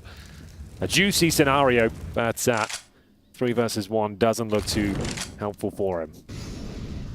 He's only got the M4, no utility now. It's not really a world you can imagine where he converts this one. Yeah, no, I think I echo your sentiment there, considering especially just the deep post plant they're establishing here. You got full cave control, so jumping up's not happening. Patsy's got the full wrap around from ramp, and yeah, Westmelon.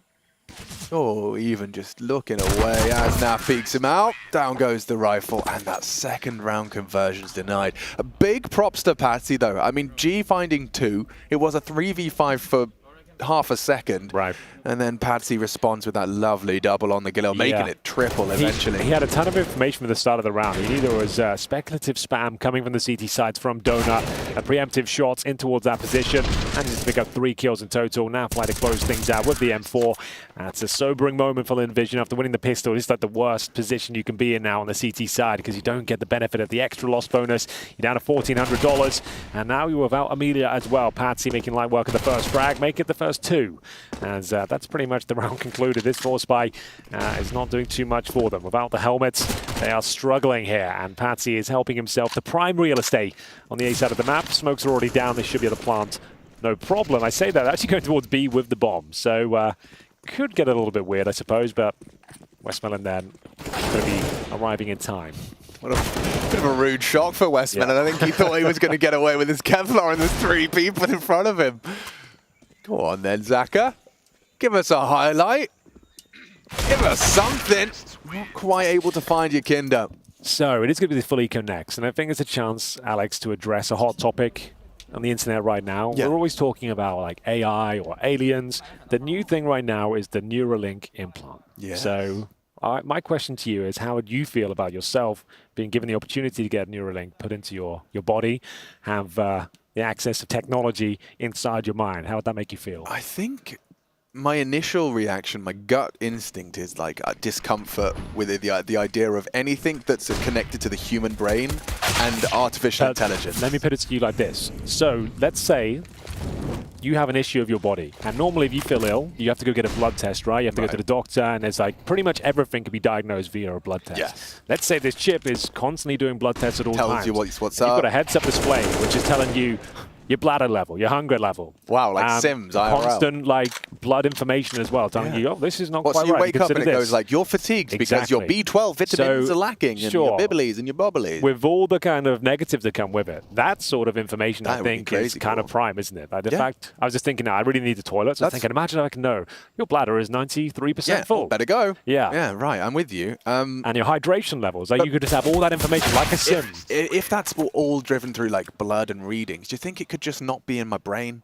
Like maybe they could just put it in my hand, No, and I I think could that's have fine. like a little NFC. Not necessarily in the brain, but yeah, that's what I'm saying. Like it's kind of hooked up, and it's like the technology would presumably so advanced it can do constant blood scans and tests and just tell you all the kind of stats of your body. Yeah, well, I mean, here's another fun fact for you. Anyone that did a DNA test, did a DNA swab, you know, ancestry, etc. Sure, yeah.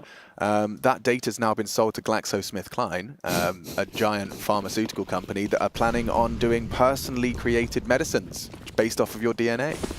So it's a good thing. Yeah, or... well, it's the same kind of thing as what you're talking about, as in they'll just send you a message like, hey, sounds like you've got this. We've made you a drug.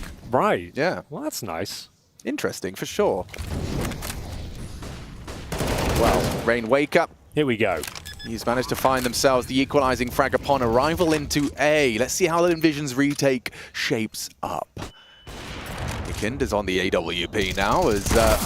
it doesn't look like he's going to be needed to hit too many shots. He struggled to find the first. Starry still standing and banging as they are finding all the shots necessary. It's Zaka with impact, and G raises his voice to get the juices flowing. Lynn Vision straight back to their winning ways after conceding round 2. Yeah, solid round as well. Zaka recovering the AWP. 2 frags for him, 2 for G. And Team Liquid with a ton of money, to be fair. This won't be too alarming for them yet, but Lynn Vision are turning up to play. We know they've got great mechanical, individual skills. G demonstrates there, hitting the shots, no problem whatsoever. Multiple kills with Zaka towards the temple. And we'll see what kind of approach comes in next from Liquid. 2 AKs within the ranks of Lynn Vision. Money was a bit of an issue on Anubis. Couldn't really get those full buys online. We'll see whether they can actually start to have some impact here. Consecutive rounds we're looking for on the CT side. Utility exchange. Nice Molotov from T-Spawn that lands in the ledge there. That's pretty cool. Cheeky. Important to get this mid-hold established to show that you're not going to bow out of any of these mid-engagements. Starry and flashed off as Yikinda pushes heaven. Opportunity perhaps or an opening frag here for Lynn Vision. Yikinda hamstrung now. The bullets do connect, operating at just 35, make it 36 HP.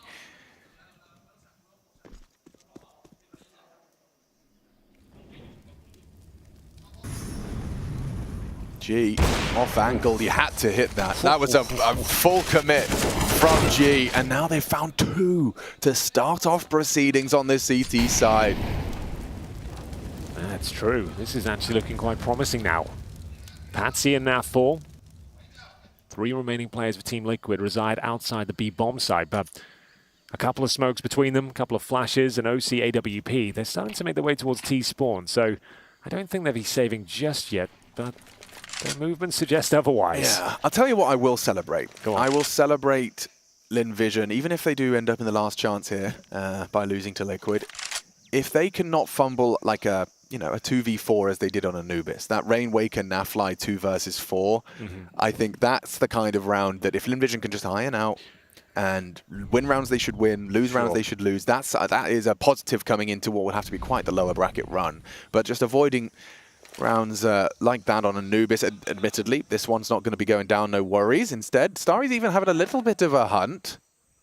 I think Rainwaker's got a nice angle for this. Yeah, spots him out. Starry thinking twice about swinging further, so. Well, there we go. We're all tied up, 3-3 after winning the pistol, giving it that second round force by Lynn Vision. Are completely online here. It's G, like you said, interesting angle with the AWP. Don't see that too often. He makes it work. And a nice retake of the mid area as well. Lynn Vision with money starting to build. Team Liquid with 3 players saving at least. We'll have another strong buy going forward. Maybe 1 more left in the tank. And back towards middle. OC's going for the quick pick. He might just push through the utility here.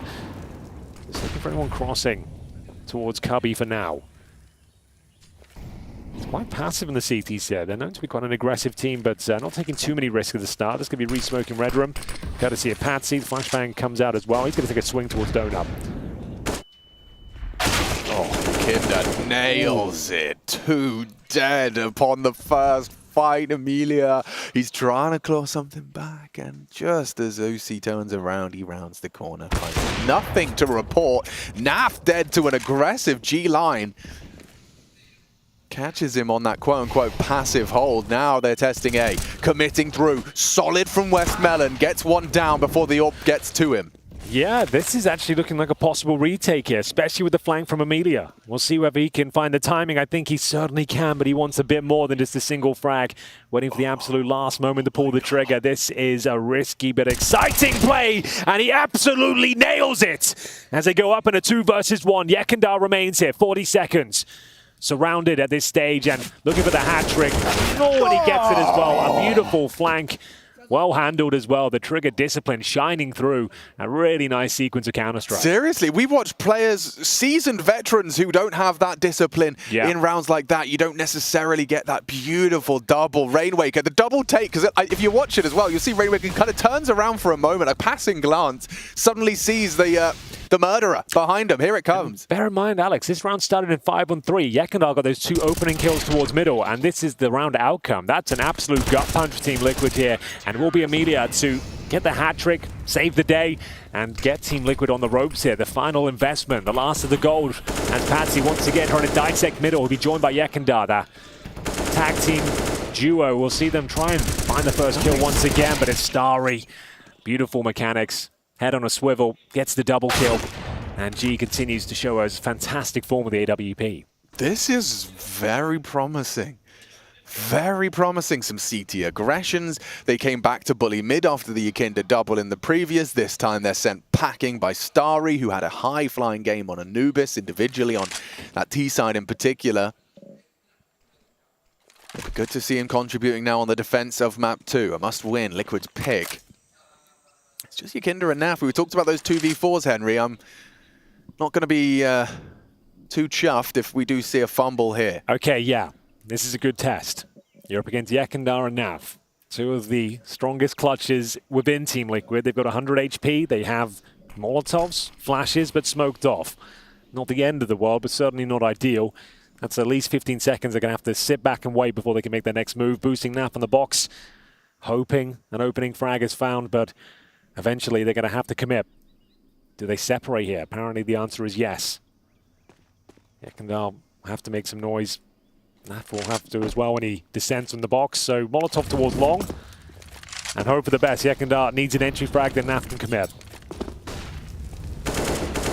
Nice man spotted out. Naf or Molly to try and buy the space. They've done well to get into the site without the smokes. They do get a plant out of it. That's nice. Naf, though, he's getting hunted. They're coming for him. High flashes. Swings out. Great shot. Needs more. And there's Zaka. With that USP, for some reason, I start getting worried. Naf, he's a threatening presence, but way too many players. Well, well, well. Naf had a chance there, a window of opportunity. I thought that second flashbang, maybe he gets a couple of kills, but wasn't meant to be. And it will be Lynn Vision, converting 4 rounds in a row here, ladies and gentlemen, on their opponent's map here. Looking to take us to a third. Nice display there from Starry G. Hasn't really missed a shot with the AWP so far on the second map. Naf with a chance in the 4 versus 1, but only finding a single kill. So it will be the first time out here for Team Liquid. As we mentioned, the money's starting to run low now, but the loss bonus is on their side at 4th stage. And at least gives them $2,900 per player. There's Daps. Fortunately, didn't have to bring out the mouse and keyboard on day 1. There was a chance. Patsy didn't quite make it in time, allegedly, but he turned up just before the game started. It was all fine, and we didn't have to see Daps back on the server, which is probably a good thing. Probably, certainly for Liquid, and maybe not for Daps. I think they'd like to have another go. Yeah. Something you've been doing most of your life. Get back on the mouse and keyboard in a nice professional setting against the big names of Group D. It is a stacked group, and so victory... What's been your favorite coach on the server moment? I think mine has to be Yanko. Yeah, he actually like, kind of killed it as well. Yeah, for sure. Love that. I think that was the best one. Or maybe there was a Zonic moment in Cologne where he had to fill in. And they actually made it like through the I play-ins think or something had to like go that. to the hospital, so like last and they minute. Actually did it. They pulled it off, I remember. That was awesome. And Patsy might pull this round off. That's an opening frag towards the A site. Amelia will need multiple frags. He's so blind, though. How is he alive? That's the question. The AWP shot doesn't connect. Patsy doesn't find it, but the bomb still goes down here. Go on. Great work. Amelia actually making this very uncomfortable. It's absolute carnage here on the A bomb side. We've got Zaka. Last chance for Lynn Vision to try and pull this round back. They've done a great job so far, but Rainwaker connects with the AWP. It's now Mr. Watermelon himself. Bomb down in an awkward spot. He's got no utility. Would have to find nothing but frags. And he's going to play the donut smoke fade. There's a smoke on the corpse here. He's just picked it up. Now the Orb's tagged him. He's surely going to get run down by the Tech9. Patsy spamming. And Liquid, they'll take a partial victory. That is brutal for Lynn Vision to stomach. Just when you were talking about 4 consecutive CT rounds, a pace change and a rush, it was that death. It was G mixing it up. They changed their setup. They sent the A main AWP, or the AWP A main, I should say. And this pick, bang, awkward, very awkward. That AWP so retrievable, and you can see what it led to. I guess you're right as well, because you should be reading the money better than that. There's no real reason to take those sort of risks there for the reasons you just stated. Like, if it does go wrong, you've given them an AWP, which probably leads you to a round loss. Either way, no time to discuss that. We're getting right back into the action. Patsy, full send through middle, leaping through the smokes. Can't connect the dots, though. Not as clean as Spray. And it will be the opening frag for Lynn Vision. Osi using those comms. There was a lot of presence towards middle, right? So he's going to take the space, tuck himself behind big box. Rotations are coming through. Starry, first member of Lynn Vision to arrive. Amelia trying to find positional control, drops the smoke, and will transition towards the default box. Yeah, safe from the molly. Can't try and interrupt. Oh, is he? No, he's not on the spread. Osi gets him down. Nice catch from Starry. Stops the plant. It's a nice knee-jerk reaction out of Liquid. Now they're starting to get concerned about the flank, especially considering what Amelia's pulled off already on them. But now flanking the CT through B. And OC keeps the distraction going. Yeah, that's a nice shot. Is it enough, though? Oh. And look who we have here. Oh, dear, oh, dear. Don't you dare miss a oh dear. Chad Birchall now. We can't mess this one Sorry, up. I didn't know you were talking about me. I kind of got distracted. Sorry, mate. Starry, though, in a 1 versus 3. And the bomb's going B. I accidentally hit a cam that round as well. Like, it was all a bit fumbly. It wasn't how it was meant to go down. Is there a cool cam? Yes, there is. That's J-Raz's work there. Do you get to control the camera, or is it like automatic? No, it's Jay and Bastion. So they do the cam stuff. Rush only gets to do 1 to 0. But he acts like he's the lead here, but he doesn't even get to pull the cameras. Jay's in charge. Could you of give all us of some that. insight? Are they on like comms as well? Are they on like TeamSpeak, like kind of coordinating it all at the same time? All of them can talk to each other at all times. This panel I'm using right now, Rush can use to talk to you guys. You know, they can talk to other people from production. It's all happening. Okay, so Rush isn't like the leader, is what you're saying. He is. He's like the in-game He's leader, the spiritual leader, but Jay is the actual decider of what goes out on air. Okay, so Jay has that scary button, which is like, I'm about to take over. So, you know, like you really want to press that at the right times. But we can trust Jay. Safe pair of hands is Jay. And a USP. I was about to say 5 sets of USPs. 5 sets of them. That's 5 sets of a singular pistol. Like well, you have like pairs of underwear, pairs of pants. Touche. Yeah, so maybe you're right. Maybe it works. So Rush was a little bit upset you guys haven't been talking to him today. He gives me dirty looks every time I walk past him in the hallway. So maybe he tells me why that's happening, and I'll maybe communicate with him a bit more. I don't know if he can hear you right now, but we can have that discussion with him. Maybe I'll get him back on after this round. Yeah, that would be great. But I would love it if we could settle that between you and Rush, Henry. Oh, yeah, let's do it on air. Let's find out. I've obviously done something to upset him. I just want to work out what it is. I'm willing to rebuild the bridge, and Team Liquid might have to rebuild the round here, because it's actually starting to get a little bit dicey, Chad Birchall, but it's absolutely under control.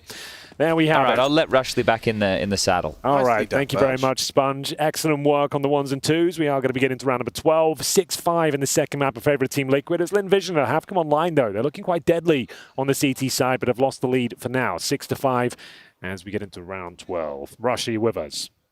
Yo, what up? How are you? I'm okay. Chilling, I guess. I've noticed, like, every time you walk past me, it's kind of like a dirty look you're giving me. Like, is that like intentional, or is it like? Well, I just think you're a little Weasley, little. No, you know. That's totally fair. You know, no, I mean, that's what I thought. I'm trying to get over it, to be honest. No, honestly, a lot of people give me that feedback, and I'm working on it. Yeah. So, okay. Yeah. Well, you know, sometimes I think. You know, what's this guy's problem? No, yeah, well, why don't you just that's what I thought was the problem, and we're going to cast this round and get into it. It is going to be the A attack from Team Liquid. Back and forth we go. Amelia taking the line share of the kill zone. 2 versus 2. Plenty of time remaining. Rainwaker behind enemy lines, and he converts the shot. A beautiful one at that in the face of Westmelon. Starry, oh my god, you can see he's ready for both of these fights. Players all around him, Molotov to lock him in, flashbang deployed, and surely he has no chance here. It would take a beautiful first shot. And you know he has the potential to pull it off, but it will be Team Liquid winning the round. Yeah, I mean, if OC had just misplayed that a little more. He jumped nicely to get that info on the reposition. Obviously, they had a bit of a question mark as to whether he'd slipped donut, but OC gets that information safe, and so Starry put into an awkward situation once again. I liked his attempt. I love this flank from Rainwaker. It was very early. You can see the timer on that A push, straight out through Temple, catches and cuts that rotate down to size. Liquid feeling themselves now as they look to continue to rack up the round. 7 already boasted. And we're going to be seeing a bit of an interesting Swag one. 7. Yeah, an armored Swag 7. What can he do with it, though? Shotguns have been a bit of a mainstay of this season of Pro League. Herpy Derpy Ali Yerpy has just got himself a breakfast burrito with extra hash browns and jalapenos. So congratulations, man. That sounds delicious, though. Yeah, I don't like jalapenos in general, especially not in the morning. Yeah, breakfast burritos. I'm still haunted by the one I had in the Burbank office. Gave me an upset tummy. Oh, really? Just eggs in a burrito. Blows my mind. Don't know how a tortilla would somehow make it a different experience, but it does. Yeah. Bang. The bread is the best part, usually. Yeah, oof. I'm looking forward to some breakfast. Amelia can't do much here. Recovers a P250, and looks like Team Liquid have done enough to guarantee the half victory at the very least. This was a bit of a partial buy. Amelia might have to use the shotgun in the next gun round here if things don't pick up. Doesn't seem like there'll be many exit opportunities. Round 13 has slipped away. Team Liquid have now posted 4, make it 5 in a row after giving up 4 themselves. So back in cruise control, looking comfortable in their map pick, looking for the 2-0, and looking to stay in the lower bracket right now. Vision give this series up down to the last chance. Not the end of the world. We saw M0nesy last week go from the first round of the last chance, Alex, all the way through to the playoffs. So it can be done. It certainly can. Yeah, M0nesy, an embodiment of that. But I mean, looking at the teams here, bro, it's going to be so nasty. Let me kind of have a look at who their next opposition would be should they concede here. So it starts last chance stage. So yeah, they'll be playing the loser of Eternal Fire 9. Ooh, boy. It gets hard from day dot if you get to that last chance. And yeah, it's happened. It's been done. Group C demonstrated that. But yeah, Lynn Vision, after starting with such a low seed, you open up against G2, and then you get Liquid game 2. Brutal, really. It's all about discovering these new players. I like, all jokes aside about the names and everything like that we've been having, I think in terms of individual skill and just basic teamwork and understanding of the fundamentals here, like Lynn Vision, this is a team that can be the real deal. Moving into CS2, I think Asia is going to be a super legit region. I think they were a few years behind us in CSGO. They didn't have the same resources, and I feel like there's going to be a resurgence in the form for Chinese Counter-Strike especially. We're seeing it here in Pro League as G will be defending the B push for now. It's Starry to find the first frag. Nav's in a prime position to stop those rotations, but they've already slipped the net. They're through towards Cave already, and it might not matter. Yekunda, another big double spray down there. CT's looking to retake once again. Bomb has been planted, and are all 3 in towards the Cave? I believe they are. Yeah, and it doesn't matter what you're doing. You've got Naf behind you already, locking him in. Starry left on 14 HP, and that was a textbook round from Team Liquid. Giving the CT's Cave, locking them in there, and even flanking for good measure. You're taking that long control. Admittedly, Yekunda makes it look easy, pushing up short, clearing out long, just like that with 2 spray. But still, Liquid, this one is going absolutely swimmingly after that run of 4 we discussed. A slip-up has cost them greatly. Ever since that A main rush with Tech9s, they haven't really taken their foot off the pedal. Yeah, it's been pretty convincing since that moment, and this is the final round of the first half. They at least have quite a lot in terms of firepower. No AWP, but rifles across the board, but mid-control guarded once again for Liquid. Yekunda is looking incredibly comfortable at this stage, joining him as Patsy in towards middle, going for the first kill, and not a double again, surely. They'll get 2, but it is Yekunda going down in the process. Gives them a fighting chance, but bear in mind, no kits and barely any grenades remaining. Starridge removed as well. Yeah, just leaves Westmelon and Zaka.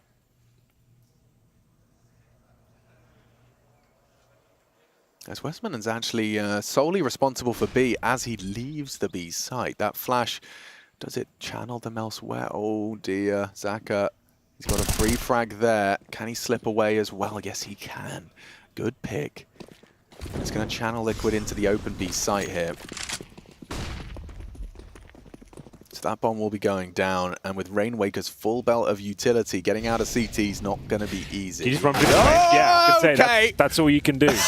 you have to run through the flames, and as long as you hit the shot, it looks pretty cool. And he's given them a winnable scenario. Certainly not favoured, but it's possible. As Snaf will cut them down the sides. It's just Zaka. And there we have it. The first half is concluded, ladies and gentlemen. Team Liquid hold on to the lead as they post 10 rounds on their TT side.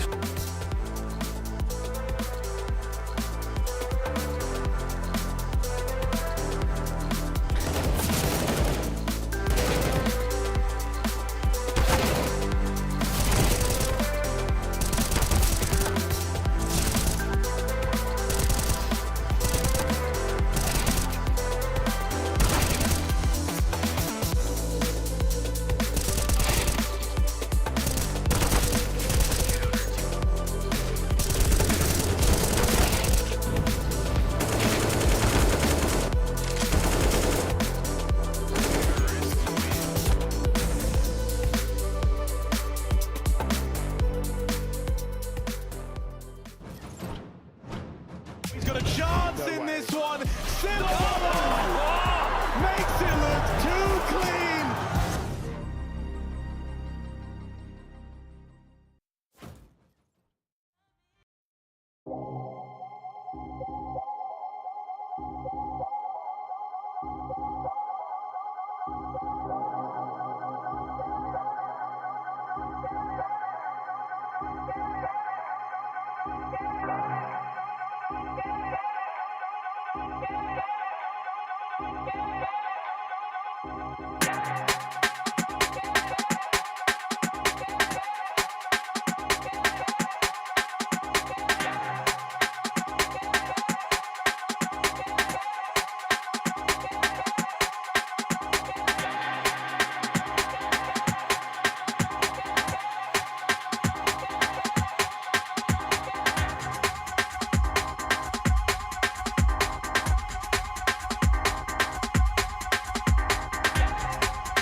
Katie nails the shot. 3 kills from the captain.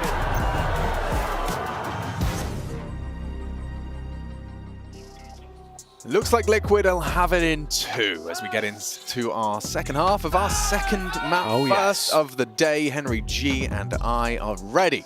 Let's see if Lynn Vision are, because a pistol round would go a long way. It really would.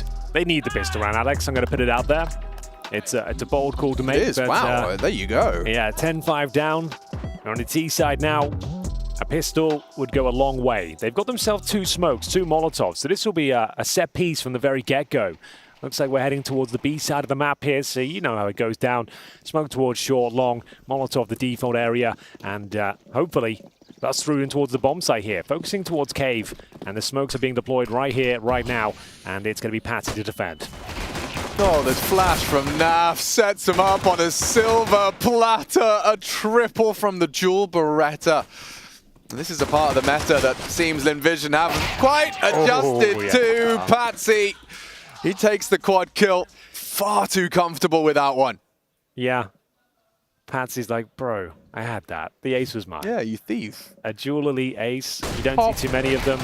And he handled it so well as well. We'll see Nafly with a perfect flashbang. Well read. Everyone completely destroyed here in the pistol round. 11-5. Linvision don't get the plant. Oh, my ace. And they're going to have to take the full eco in the next as well. So 12-5 pretty much locked in here. Team Liquid off to a flying start. Looking for that 2-0. Linvision have got a lot of work to do here now.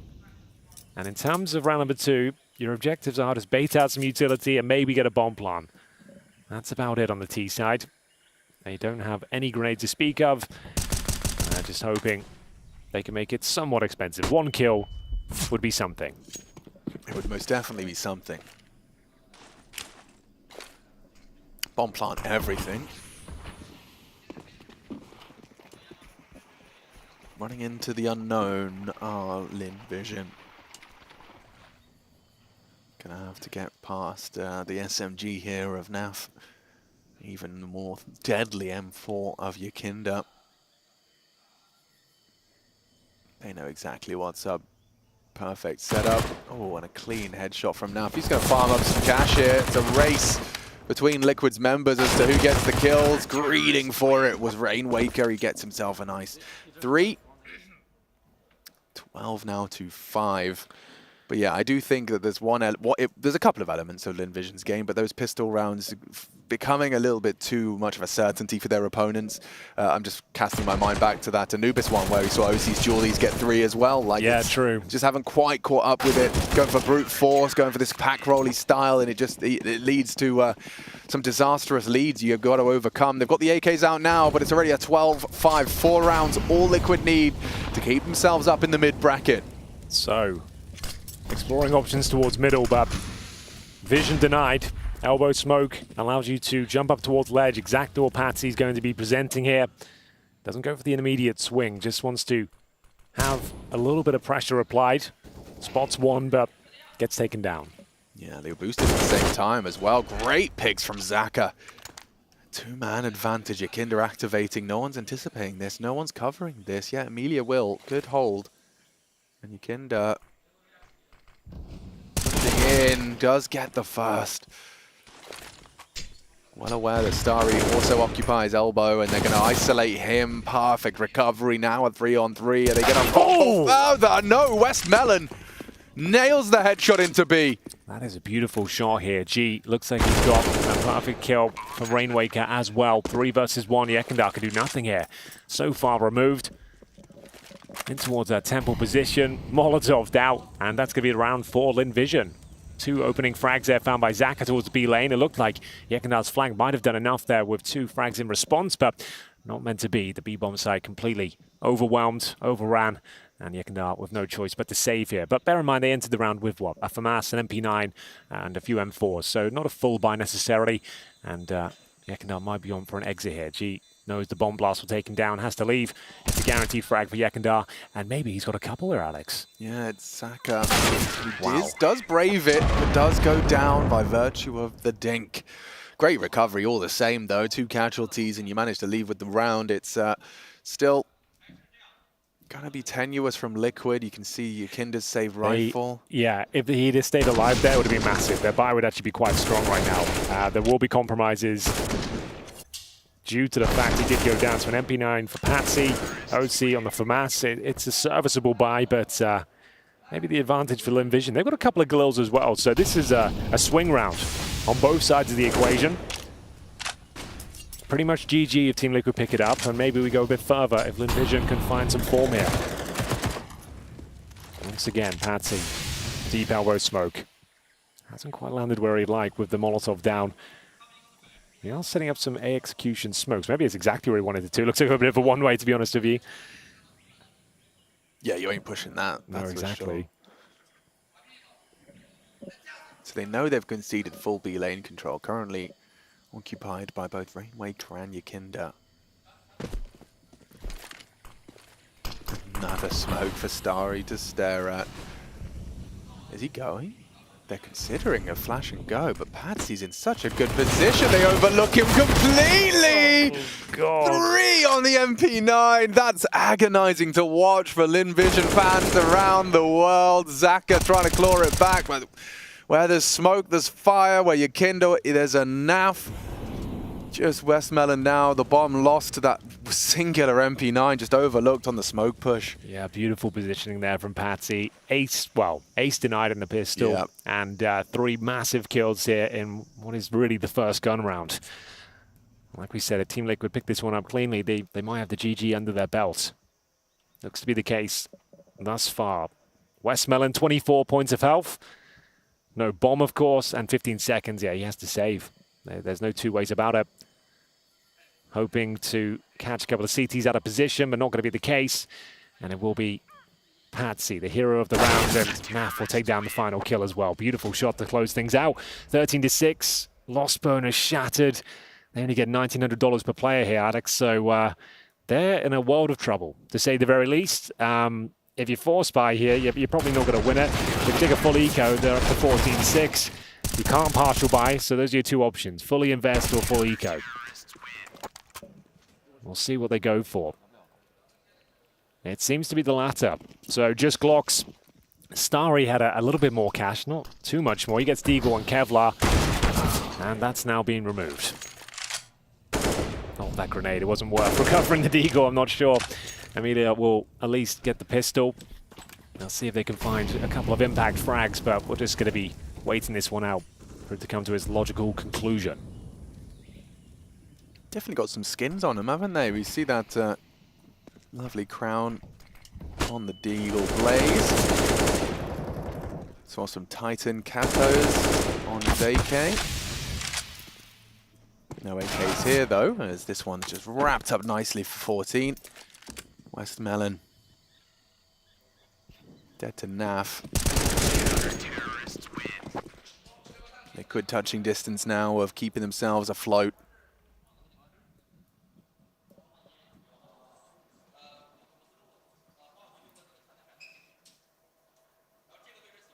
I think Patsy's finally, you know, he's put the nail in the coffin on that with that triple MP9. That was their gun round, and he's having a great showing now. Really coming into his own. He's had a good tournament so far from an individual perspective. Lost the series yesterday, but he was firing on all cylinders. Looked aggressive, was the tip of the spear more often than not. And it's going to be Amelia once again going down early. But they do get the trade, taking down the aforementioned Patsy. Rainwaker knows exactly where Westmelon is, though.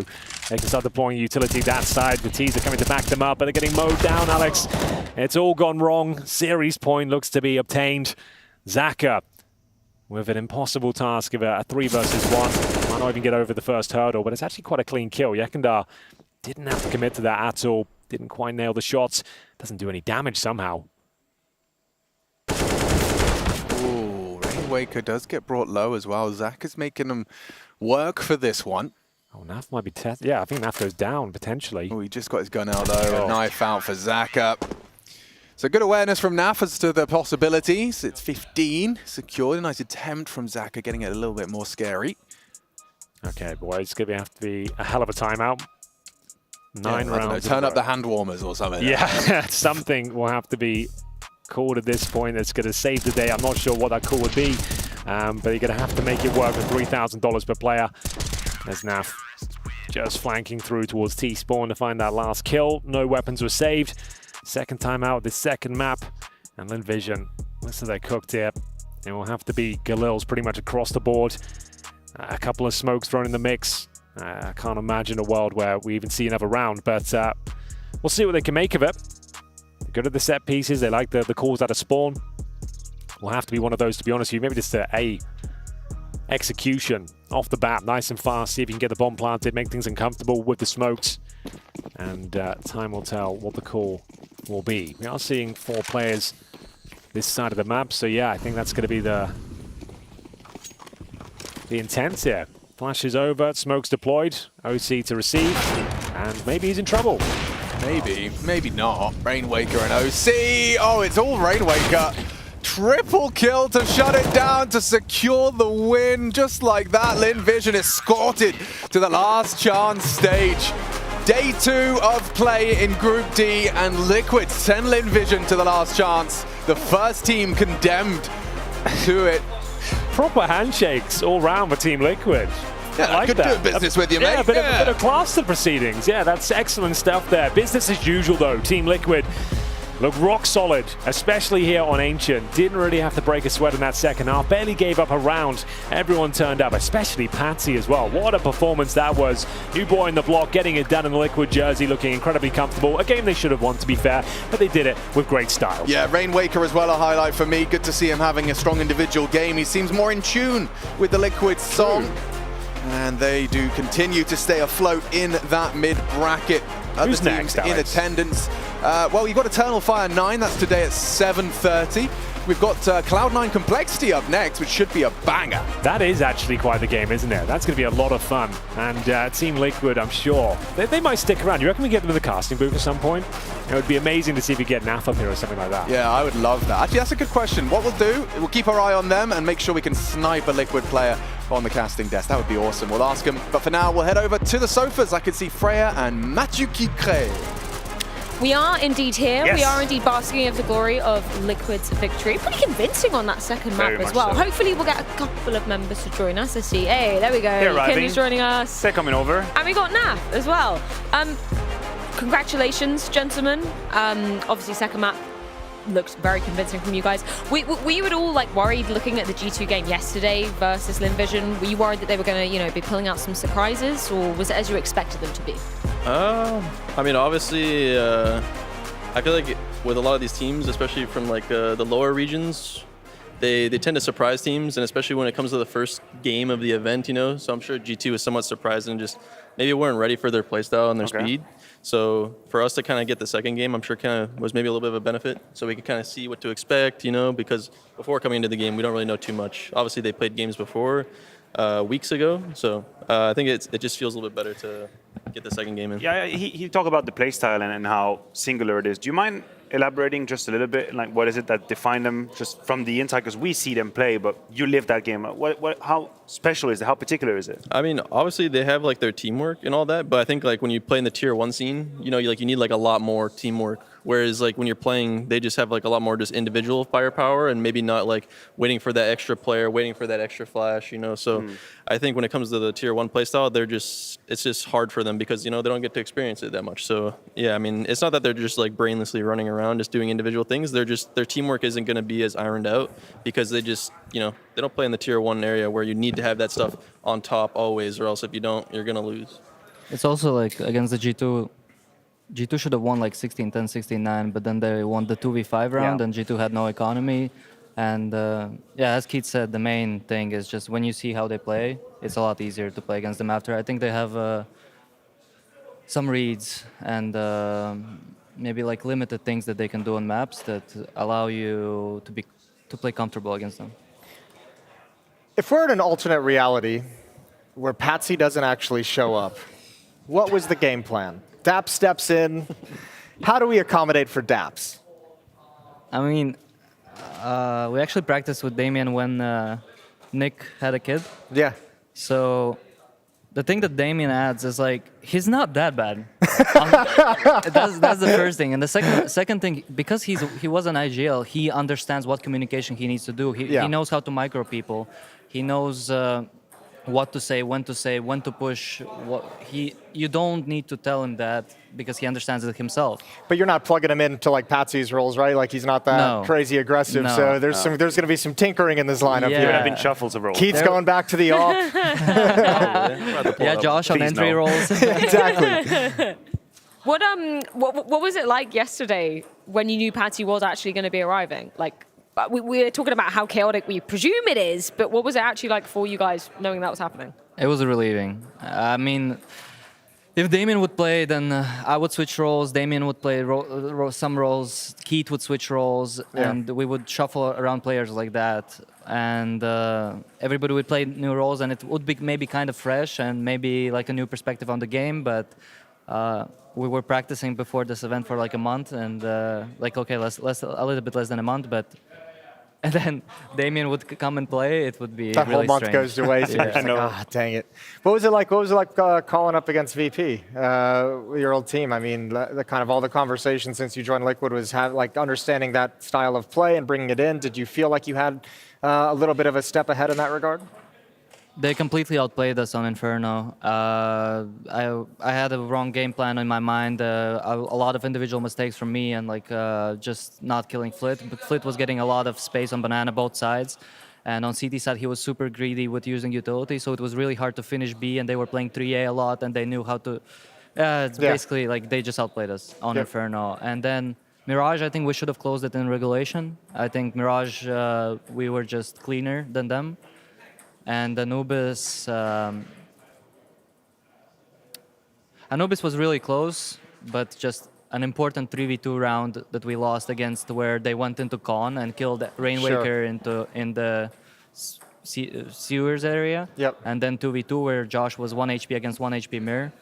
That was an important really round that we didn't get. So any other day we could have won, and I think yes, I had an understanding a little bit of what they're doing, but still they changed their game, and I don't think the same way as we used to think, and they don't think the same way as when I was playing. So that's actually kind of interesting. You feel like they have changed a lot from what is it that you knew as VP at the time? Yes, I think they improved a lot. I think personally I have just some insider information. I'm good friends with them as well, and I just know how much Flit has improved as a secondary voice, as a person that's second after Jame in terms of like responsibility on the map, and you can see that their rules are different now. Before it was like before it was other rules. Now they have these different little things that they play off, and I don't know them. Okay. I like that. Yeah. Should we bring up our Air Force Aim High? I'm not quite sure. I was going to bring out your mechanical Cerebral board. Yeah, no, I've got a few fun and games. Okay, Should we, cool. Yeah, go on. Oh, it is actually still there. Okay, yeah, let's do Air Force Aim High first, and it is going to be a drum roll, please. Oh, it's Patsy. Patsy. Nice little award for him after, having to run here. How much did Chad help him out yesterday? You know, he was carrying his bags. We saw he was running in with him. Would you like the full Chad experience every single time? That one's for you, Keith. Do you want to chat? I mean, that's why he's playing so good. He got that fresh fade. I mean, I just think like the previous events that we played, I think a lot of us have been underperforming, and I believe Patsy and Rainwaker were like somewhat like, I know they mentioned that they're somewhat disappointed in terms of their individual performances in the past events. So I know they really want to prove themselves and make sure that they're playing really well. And as you can see, I think so far in this event, they're playing both pretty well. I see Rainwaker's more confident, even Patsy himself as well. I think Rainwaker is my topic of conversation, the most interesting one when it comes to your team. You mentioned the disappointment of the first few games. He was vocal about it, how the discomfort of having to play into English and the expectations from within the camp, how it has been his trajectory. Like, where is he now? Because we've just seen 2 games. Games went well. From your perspective, where is he now? Yeah, I think it's just more about like just getting comfortable, just like within the team. I do believe it still takes like a lot of time, and you know, with the first few games, it was just a little bit of a struggle. But I think individually, he's feeling more confident as well, because I know in the past events he expressed that like sometimes he's not sure what he's supposed to do, and he feels just uncomfortable. But I think that could be a bunch of different things. So I just think, it's just all about just more playing, more reps, just getting more comfortable. And like I said, I think you can see Patsy and Rainwaker even at this event, even in the VP game, it felt more comfortable for them. I think visually, I'm sure when you guys were watching, it felt better. I mean, it's pretty clear from the outside that Patsy has freedom and room to kind of run around and make his own play. Is that the same for Rainwaker? How much room for decision making and kind of independence does he have, and how much is he catered like specific positions? Yeah, I mean, obviously I think Robert is a huge voice for our team. That's something he needs to adjust into as well, just being that secondary guy. You know, I'm sure it's like somewhat with VP in the Flit situation.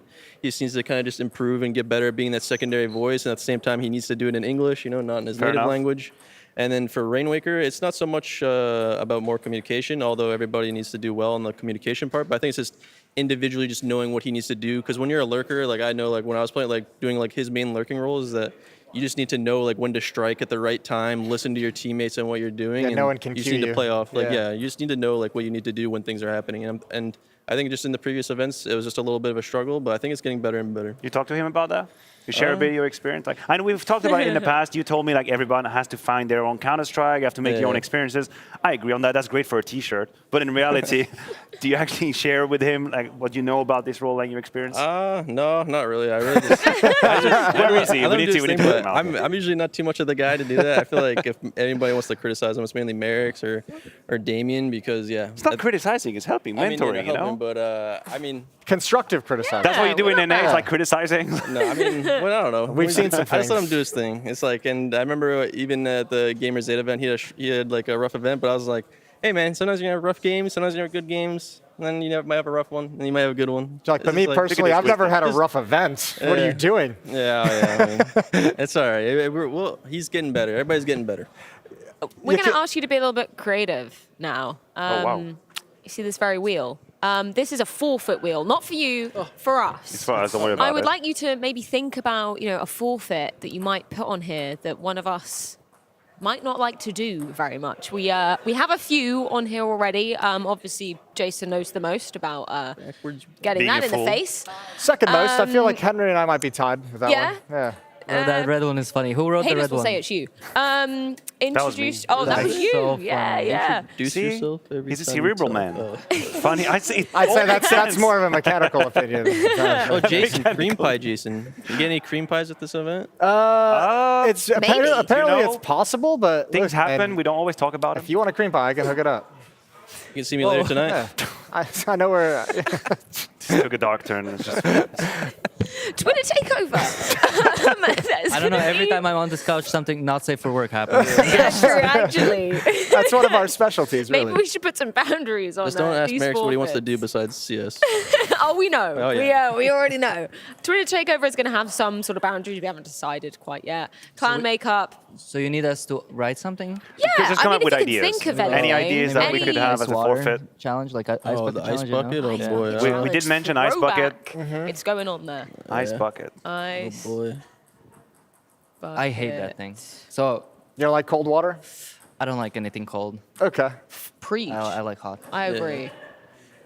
Ice bucket challenge. Throwback. Jason, let's do like a nugget challenge or something, like 50 nugget? nuggets. 50 nuggets. I thought about doing. That feels unhealthy. Is that a forfeit Like or 50 nuggets is like reward? free. It's easy, no? Oh, yeah, it's easy. Well, you could do like I mean, again, it depends on how crazy you want to get, but you can always do like the milk drinking challenge. No. Like, Oh, milk? Oh, I love No. milk. You want a milk drink? yeah, Let's you get it do going. love milk, don't you?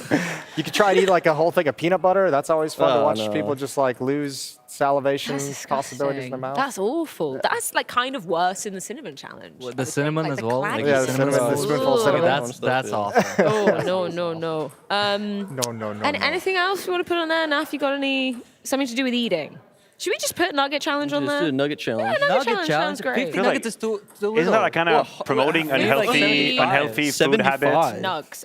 Only if you land on it, Machu, and that's I feel like totally with your we're spin. promoting unhealthy food habits. I think. Just don't land on it, and then it's fine. I guess. Easy. We're also celebrating Worldwide Mini Golf Day. And production has made us a few little holes. Would you guys like to do a part and then we'll let you go? So Okay. Jason and I we did it in 2 attempts. I'll try. Two attempts? We had our intro. Freya had 5 attempts and never made a Freya score. had Guy. 16. That wasn't on camera. I never saw it. There you go. There's if you pop it here. So as you can see, a little bit of gradient with this one, and then there's also a little bit of an uphill. It skews to the right down the hill, so you might want to aim a little on Yeah. the left. Just a little tip. This is a par 3. He's just trying to mess with you.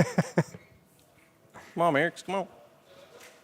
Wait, hold on. Oh, that's not bad. That was so close. Too much power. He aimed to the left as well, as I told him. You can pop it back on where you left off. You can put it on the side where it went out. Yeah. Oh, he's done. Or just make That's Naf it. do it. Nah, he's. You can put it back on where it fell off. You have to make it. The question is in how many do you How need? many shots? Yeah. So Yeah. we made it in 2. Nobody said that Cerebral. with this thing. So cerebral. He next Wait, no, leveled it. Just play. It's Napster Oh, now. here's his ball. Sorry. Imagine I made it in 2 attempts. Yeah. I think 2 is fair. 2's fair. You would have done it. Less power, less mustard. Bend your knees. Less mustard. Look at the form. Yeah, no form at all. That's not great. Oh no, but there's. One more. That's That's You a can do this in lurker's 2. putt. Look at this lurker. That is. Just like in the back. Oh. my god. Wait. Pop it back on. I Pop give it you back one more on. chance. Yeah. No one saw that. Yeah, we didn't see it. We're I not closed my live. eyes. We'll cut it. We'll edit it. Oh my lord! Now throw the club. Somewhere, Rain Waker is smiling looking at this. I'm the lurker now. I'm the lurker now. Well, gentlemen, thank you for that performance. Thank you. Thank you for We'll having add us. you to the leaderboard that's in my head, and yeah, see Full you. control See you over later. leaderboard. Yeah, thanks for joining us. Bye. Have a good day. Enjoy some Peace. multi-sunshine because they finished that one pretty quick. We've got a minute until did. our A next whole game, sofa but to we've got myself. lots of fun and games to be doing Yeah? before then. Are we now the psychiatrists? I don't know. I just realized I have a whole sofa to myself. Yeah. How's that I'm like, feel? Draw me like one of your Swiss girls. It's pretty Like, nice. I think that's the line. Shall we No. continue with our board? We can. Our axis. Yeah. I wanna go if get you it? could, yeah, actually, that would be great. Thank you. There's a bit of that's my a step, axis. so mind yourself. Yeah, let's. Sorry, you're gonna have to budge up, Matthew. Cannot be comfortable. Let's in this continue with set. the axis. Look at this man. Look at the power in the shoulder blade. He's literally holding it on his head. He's been moving on furniture his whole life. Okay, so we have a few names to continue putting on here. Now that Patsy has been our Air Force Aim High MVP, Yeah. how cerebral versus mechanical is this man? Wouldn't he be like a 75% of both axes? I cannot really tell you if he's got one that's more prevalent than the other, really, but I don't think he's at the top of either. Okay. Does that make sense? Yeah. That's fair. Like a good 3/4 of each. There's balanced. There's a couple players on here that I'd be very curious that I feel like our cerebral value would change. Because I mean, at this in pro play, everyone's got some gifted mechanics, right? Yeah. It's always okay, about yeah. the cerebral side of the game that I'm Floor is pretty curious. high. Yeah. Yeah. Like, So, for example, Axai. Axai, I think, is a tough nut to crack because we don't really talk to him too much. No. We don't true. really get to know what's happening behind the curtain. We know he's very strong mechanically, there's no doubt. In the old C9 system, it's very proficient, very efficient. Now it's a bit more struggling. So where do we put him on the cerebral axis? It's kind of a... I'd put him a Don't really little know. bit. I put him like on the same cerebral level as like a Yakinda or a Patsy, and Yeah. maybe a little bit more mechanical than Patsy. There? Yeah, maybe a little. I We're feel saying like maybe Zantares is higher more on mechanical cerebral. than... You'd say he's more cerebral than Yakinder? I don't know. It's kind of tough. I I've can't seen- imagine it. I could be So wrong. part of my analysis of his cerebral nature is I've watched when I was on Liquid. I watched one day. I've told the story. I watched a Liege come in with a complete breakdown of how Exile plays the B bomb site on Vertigo, and he had like all of his different reactions to different scenarios. So like I know Exile's got that in him in terms of how Okay. he thinks about his positions and how he thinks about his roles and how he wants to react to different scenarios, what utility he uses in different situations. So I feel like that element to it gives him that cerebral confidence. You in sold my me. regard. You sold Yeah. me. So you'd put him a little bit higher up than what he is now. Yeah, Wait, we're talking about... Exile. If he's Exile, more yeah. A little cerebral higher than up, what yeah. he is now. Yeah, okay, I can live with that. Sure. I can live with I that. won't complain. And then, I mean, you picked Fame as your Yes, MVP of yeah, this whole but- week. It's not looking So- great at the moment. No, but I like a lot what I see from Fame also because I don't think he's got positions that are necessarily meant for him to shine, but he is anyway pulling out incredible numbers. So I value him a lot. Probably maybe more cerebral than even mechanical. Oh, no, he's super skilled. So he's maybe like a 70 or 80% of either. He's really... Oh, God, we're getting some I'm overlap getting- now. We're getting too close to Nico for my liking. Yeah, I mean, you... Okay, that's not too bad. That's not too bad. We're not gonna like... Best you know, friends. moan around if it's like a centimeter to the left or to the right. I will. Of course you will. Now, the question that I have, guys, we have to address the situation that's happening right now. We have about 10 people there that are very cerebral. Why is Zantares down there completely alone? Is that a... He is the anomaly of this, I don't know. apparently. Sell me on the cerebral nature of Zantares. Yeah. I'm not trying to argue. I'm trying to talk about why there's such a gap. Well, should we fill I was in talking about. some I think we should more maybe blame it on stepping Freya. stones? Maybe- She picked all Yeah. cerebral players until she got How's to... about You haven't putting filled in these guys yet. How's about putting Woxic Yeah. somewhere between Zantares and the rest of the Yeah. pack? And also, There? I think, not too bad, Yeah. because mechanically speaking, Woxic is no joke. Like high sensitivity, Yeah. left-handed player, Yep. does it all complicated. Could be over there. Who else? Who else? Is Grim a cerebral player? Do you have inside player? I You have think, inside I think he's getting better, but he's still far more mechanical. I'd put him on a similar level to like Zantares, maybe a little bit higher on cerebral and maybe a little bit less on mechanical. Like him? Okay. Like a Little- stepping stone? Sure. We'll That go works. there. Now, I have very little input on G and Starry, even Yeah, K from our and small Hades. sample size, which complicated, has huh? been 2 maps because they were on the B stream Yeah. yesterday. I mean, we've seen G pull off a couple of nice clutches versus He had G2 one and clutch, Liquid. that is true. And he had one yesterday as well. That was pretty important. Small sample size. No, but listen, Where do we put him? When you talk to Naf as well, he's being pretty adamant about it. Like, they're mechanically super strong, but in terms of like principles of game and they're a bit more behind. So Do you the think- mechanical would be high, and the cerebral, in that definition of cerebral, would probably be a little bit lower. Like I would that? assume, yeah, something like that. Like more on the mechanical than on the cerebral side, compared to Yes. the highest level of CS and all of the kind of protocols that go into it and know how to handle the mid-round, late And I round think that's situations. understandable considering the region they come from, Yeah, that's right? Like fair. the fact that they're coming over to Europe very rarely and they want to make the most of that experience. Yeah, I think that's fair in the context. Are we putting Do Starry you know then what on the butters me? same level? Something butters me a little bit. Like, Put him next. this graph is What have telling we us got? that Grim is twice as mechanical as Hunter. It's a strong statement. Yeah. That's what we get from this Well, graph. look, it's not an exact science. And we I can know, still, I know. We can still shift to things. scale. We can shuffle it, right? Not But to it's scale also at all. like some of it too is like we know, like for instance, like I brought Santares down on the cerebral one, but I don't think that to me that doesn't mean like he's a dumb player or he That's doesn't not have what a we're mind trying to focus in say. the game. No, But when you watch his gameplay, he's swinging for fights. Like he's leaning more into his mechanical gifts than he is his cerebral gifts, right?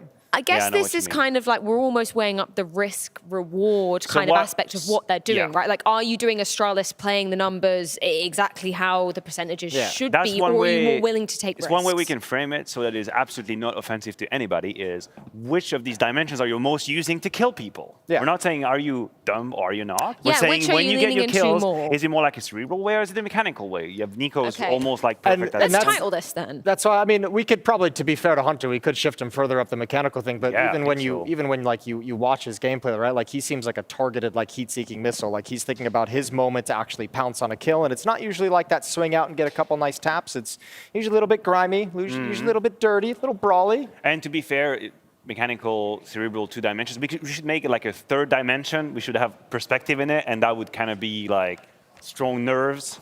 You know, All right, More just is chill. the- we're getting chill. 3-dimensional, and we would put, ow, I have so many. You've I'm gonna come up with like a model. You've left 9 out on this. Where are we putting Hades in? That's kind of complicated. I don't really know K2 too much. Yeah. I mean, just from what we see, I mean, especially yesterday, I would put him like he seems very middling. I mean, he's got Yeah. really good mechanicals, but or mechanics, but Like a 0.6. he's a smart player as well. I think to Yeah. his degree. Yeah, something like that's where I would have put him. And then Hades, I mean, Hades probably slightly more mechanical. Probably yeah. slightly more mechanical. Just go here then. Yeah. I think operas in general just always kind of have to have like a certain element of cerebral to them with the way they have to move around the map and understand when they can Yes. take an angle and understand fair what's the point. best angle to tank for their teams to be attacking and supporting them. So I'm trying to think what. No, I think it's a decent first attempt. We're gonna have to work through it. No, it's we're a gonna workshop. we're gonna have to have new people come over and and judge get a new pair of eyes, a fresh pair of eyes. We do need that. We're Might need to super- label the Magnets. axes a little bit. The axes. Yeah, yeah, we can define them a little bit further. Yeah, a good first draft. I think it was Wouldn't submit decent. this, but I'm No. saving it. That's a nice start. In my folder. It's definitely not ready for broadcast. No one should know about No, this. no. I hope But nobody's that's the actually first watching. try. I It's think too it's late pretty now, decent. baby. Yeah. Oh shit, the red light's on. That means we're live. Well, I think maybe we should go to break as we wheel this offset. We're back with more fun games. Obviously, we've got plenty more Counter-Strike coming up. So yeah, join us on the other side. Peace. He's got a chance in this one. Cerebral makes it look too clean.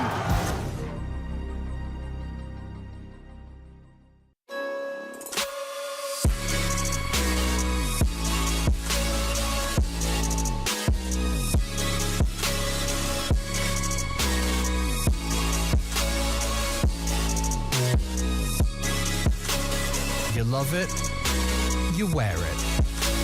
What's your style? Get your merch at shop.eslgaming.com.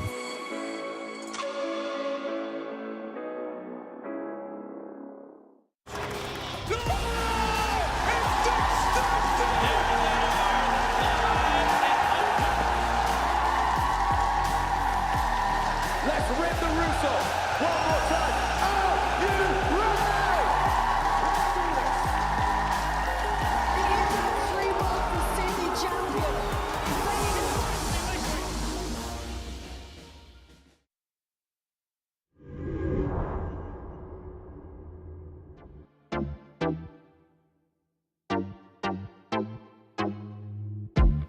I used to stick around, definitely not for too long. But boy, you got me hooked and made me wanna write this song. Thought all guys are the same. Apparently I was wrong. Let me take you somewhere where we could be alone. You know how people say it caught me unexpected. Well, I really wasn't prepared for all of this love and affection. Normally I would be scared, but I'm aware that you're special. So let me take us somewhere where we could be alone. When I look at you, I see a pretty picture. You're the sun, I'm the sky, and we're so complete. Let me water you, my flower, I'll teach you how to open up real nice, baby. Why don't we give it a go? Let's dive in a pool of love and sweet. Why don't we give it a go? See, there's nothing in the world like you and me. If it's up to me, I won't go to work for a week. No, I won't. Just to stay in bed with you, cuddle and watch TV. Don't care about anything. I know you do the same for me. So let's stay here all day and hide in the sheets. Baby, we deserve a celebration. When we meet, I feel like I'm on vacation. I think I finally find my best friend. Am I tripping or is this for real? Yeah. Why don't we give it a go? Yeah. Let's dive in a pool of love and swim. Yeah. Why don't we give it a go? See,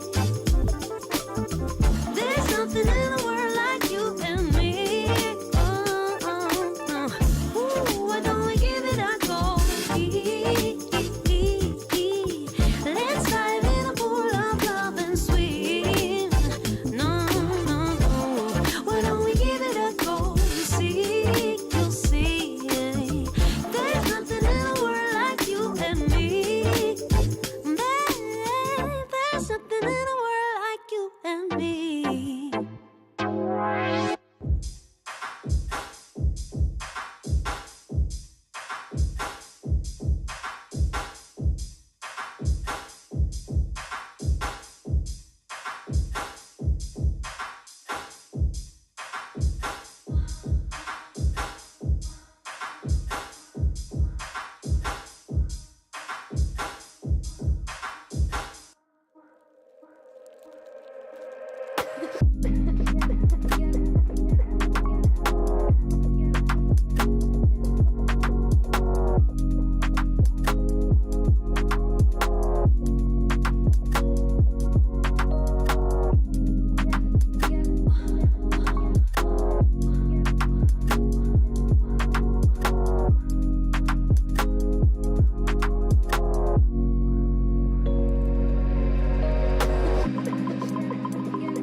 Oh, baby, we're about to get astronautical. There's naughty in there, astronautical. I am assuming that's something to do with exploring. Yeah, at the very least, we're going on an intergalactic adventure. We did a bit of this yesterday. Everybody only may have caught a bit of a cutscene. So we're going to go through a co-op map here today. It is a very long co-op map. Unfortunately, we have a very long time before the next match. Shout out to the map creator CTX, because I've only had a little introduction before we went live, and it's so detailed. Even the spacesuits look so legit. So let's do some housekeeping here. I'm, of course, going to be the captain. We've got Chad. Well, are you the captain or are you the captain drives the ship, Chad. I think of famously the a captain drives the ship. I think you're more of a pilot than you are I'm going to be the captain. This is the pilot. captain speaking. That's what pilots say, I believe. Yeah, back in the day. First officer, Chad Birchall, and then we've got communications and electronics expert, Alex Richardson. I kind of like my role, to be honest. There we go. So I had good roles for all of you. Yeah. So let's work together, work as a squad. We've got an asteroid belt to get through. We need to repair the hyperdrive units on our spaceship here. I will drive us through the asteroid belt. You guys need to repair the warp drive facility, if possible. Gosh. That's your mission. What's the one that's not Star Wars? Star Trek? Star Trek. So I would hope to be one of the main characters. So you don't be dressed, the guys dressed in red die first. Okay, so we were in deep sleep, guys. So I want you to get into the role. I'm We've just woken up. What day is it? What year is it? Yeah, got an interstellar vibe here. Yeah. Okay. All right. Oh, getting out of our bathtub. We need to put some suits on. Oh, first. Moses is in. Moses is just he'll be able to get through in a respawn point here. So if we make it to a respawn stage point, 2, you can make we it can get him. He can watch by. All right, so get your suits on, boys. Alex, you're with me. Okay.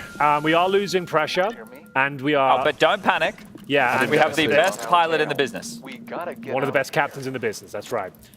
As you can see him get in his chair. So if you go on my POV right now, you can see the asteroid field we're going through, and you can see the stats of the ship as well. We're taking critical damage. Engine temperature is stable right now.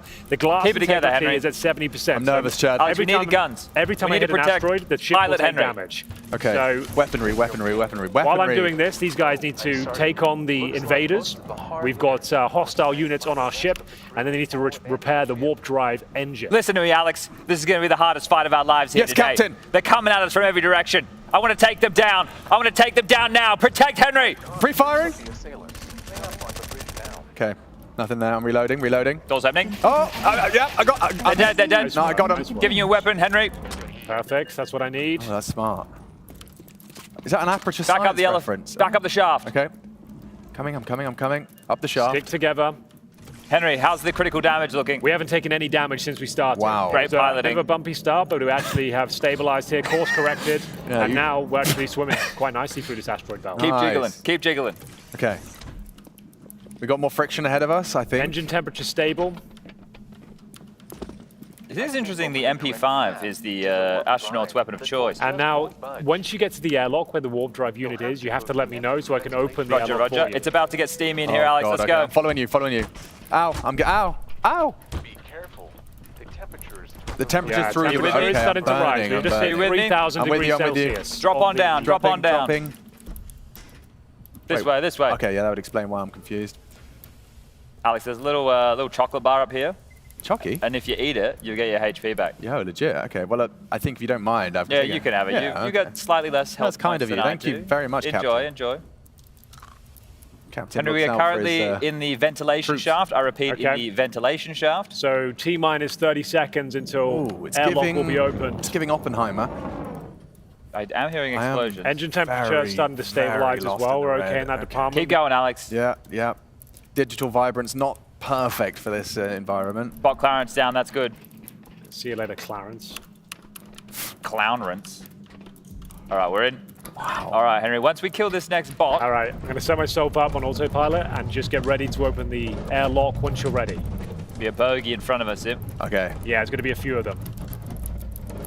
Jiggling. Stay frosty, boys. Get ready to bogey down. Nice shot.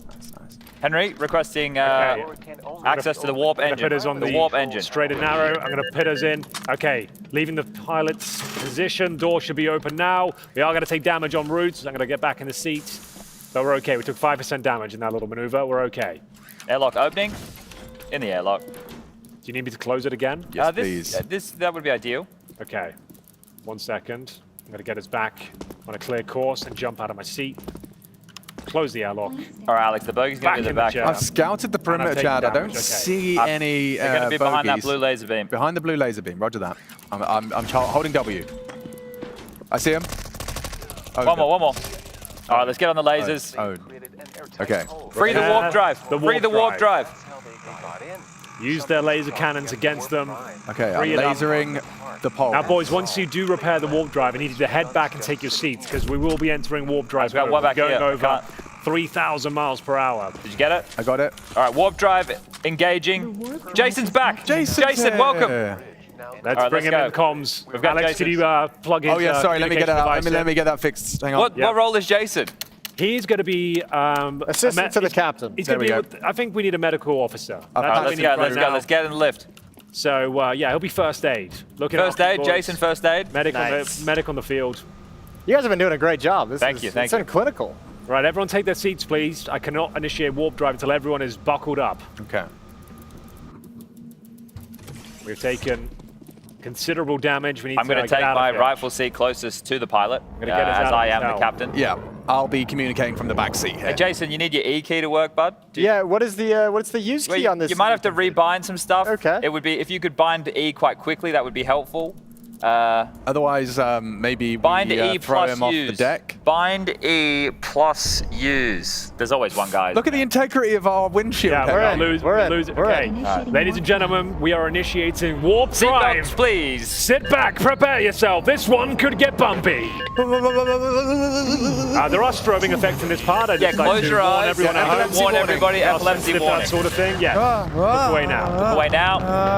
I'm going to look away. It actually is quite a lot. Definitely look away. Quite headache-inducing. Yeah. Goodness me. It's aggressive. It's a bit like a Disney ride. I'd like to communicate that I feel a little sick. It's okay. Just speak. We are in outer space and killing people. Welcome to the cutscene. Yeah, this is where it gets a little bit weird. Now, if anyone could help us with the story, I guess we're learning together. So this is a giant space man. Giant spaceman. Prometheus, as it were. Hello, huge giant spaceman. space man. What's the giant blue dude from that? Dr. Manhattan. There we go. Yeah. This is what appears to be a giant space woman, and I think that will be Dr. confirmed momentarily. Well, that's a bit creepy. It is. They aren't smart, Mother. Are they talking about us, the humans? Mother never replies, though. She just kind of, like, communicates telepathically. Don't, Mother. Okay. I'll prove you everything. Okay. All right. And here we go. Mother Mia. He's loving it. He's going in for a closer look. No. This part is where I'm really... They aren't smart, Mother. I think she's that powerful. She's pulled his whole... Yeah, look at this. Oh, she folded... crumpled him. Oh. She's folding space-time, I think, is the situation. Absolutely destroyed. So Mother... That's Mother. Have we been put into a human vessel now? Oh, are we the bloke? Are we Dr. maybe. Manhattan? We could be Dr. Manhattan. Could be. Okay. All right. But so after warp... So we went into warp space, right? Warp drive, and now we've met Mother. We've met Mother. Mother's not happy with us for some reason. She folded us up like a suitcase. And we are going to see a new green planet, a watermelon. Yeah, the West Melon, as the it were. West Melon, yes. And I assume that's where we're going to be trying to head towards. Now, Well, not if it gets destroyed, Henry. What if it gets... Yeah, actually, that's a good point. What if it gets destroyed? Oh. It appears to be Mother. somewhat destroyed. She giveth life and she taketh away. And it's fair enough. And she's staring right at me. All right, Mother, what have you got for me next? I'm sorry, I've been naughty. Wow, okay. Kind of a bit intense now. I think are we landing? Are we arriving? Well, I think we're getting out of the warp drive. Okay. Oh. We've entered another asteroid field here, boys. This looks like a space station. Oh, it's a little Stargatey. Okay. Well, this is where we go outside of our realm of expertise here. So I need everybody to be... Yeah, we actually haven't got further than this point. So let's focus up. Stay frosty, so we need. I'll tell you, we need to dock that ship. We need to get from this ship, which has run out of fuel, to the next to that big thing over there. Yeah. All right. So we need to make our way to the evacuation pod. Down the elevator shaft first, please. Excellent work. What's the oxygen levels like, boys, in your suits? Everything looking normal? I'm pretty good. 100. Okay. Feels great. Can we get a group photo, maybe? Yeah, let's take a selfie. We've got no time for that, I'm afraid. We are going to grab your weapons if you haven't got one. I'm going to take a shotgun with me, a space shotgun. I don't need a weapon. I'll grab a smoke grenade or something. And then we're going to make our way over here. Please follow me. And this is the escape shaft. We're going to be going in the pod here. I'm going to wait. I'll be the last one on, of course. Captain always goes down with the ship. And we'll make sure everyone's on. And down I come as well. Oh, yeah, sorry. The front two seats are for the... Henry, you detach So us. I'm going to detach this. Is everyone ready to go before I detach it? Now, I am kind of glitched a bit here, but we'll give it a go. Do you want to try looking at the seat and press E, get out and get back in it? I'm currently glitched below the ship, but, it's all right. I know I spammed E a few times and let me out. I don't want to drive with you like this. Yeah, I want you safe. Is there any way out? Can we see what the medical officer thinks? I'm going to detach it. Can you take a look? I think everything looks a little bit fine from my view. I'm holding crouch, okay. So I'll just stay in crouch mode. Okay, I'm initiating the detachment sequence. Are we moving? We are moving. We're live. Okay, so if we... Oh, don't go up, We're going to crash into the thing. Go down, we want to go down. Oh, there is something above us. Yeah, okay, good. Can you still cheer like Henry, that? can you take us down? Like yeah, we're going down. All right. Okay, so tell us if we're close to these asteroids, everybody. Yeah, I've got my eyes out the left side. There we go. Look to the left a bit more. So I guess we want to come... Oh, that's a bad noise. To the left. There we go. Yes. Where's the entrance point? Where's the docking station? That's a good question. I think, for sure, can you go up on the Z-axis? Henry can take us up. We're going up right now. Okay, That's great. I can't see anything out of the starboard side. Oh, there is like a landing deck over that we just passed. Could you point? Use your mouse 3. No, I think it's going to have to be on this new ship, surely. We've got to get through the asteroids first. So, Chad, we can go forward a bit. But could it be under the belly of the space station? That's what I'm thinking. So maybe we go there first. Let's try and watch negate the these asteroids. rocks. I think we need to... Let's stop gaining... There you go. I'm holding still. I'm holding a station. How does it work in space? Is it altitude? I don't think so. I don't know. Are we close? I feel like we're getting close here. Closer. You can go forward. We've got some space. Yeah. We're currently drifting down. If we go up a little bit, please. There's an asteroid right above us. I'm just trying to avoid it. He's not wrong. Is there really? Okay. Okay. Oh, you're really threading the needle on this one, Hank. Now, we will die on any impact with any asteroid here. So I think the middle is a good shout. We'll go there first and see if we can dock. Gosh. If you're just joining us, ladies and gentlemen, welcome to space. Wondering what the hell is going on. We are currently in an intergalactic journey. We are currently left our ship. We're trying to dock Can we with go this down, space Henry, station. or will we hit an asteroid? We should be fine. Is there anything below us? There's a little. We need to go to the right a little bit more. There you go. Perfect. Ooh. Yeah. There's one right in front of us. Oh yeah, it is. Okay, so you see the colors? Yeah. At the bottom of the building straight ahead of us? The things on the top of our ship need to lodge into that. Oh, I see what you mean. So I need to coordinate those. So let's go down a bit. Okay. Down. I have vision of the green prong. All right. So will you tell us which way to turn, Jason? Straight ahead of us, it goes yellow, blue, green. Well, actually, we should probably do it. Is that clockwise? Wait. I cannot see the receptacle just yet. Okay, hold up. Receiver. So we need to turn around. We need to turn this way. Yes, that's looking like a good rotation. So blue for me is lined up now. If you can get that into the top we're not corner. quite. Wait, hold up. We're very close here. We need to go strafe right. I can move. You hate to see that. What happened? That's all right. We can go to chapter 2 again. Let's try that one again, shall we?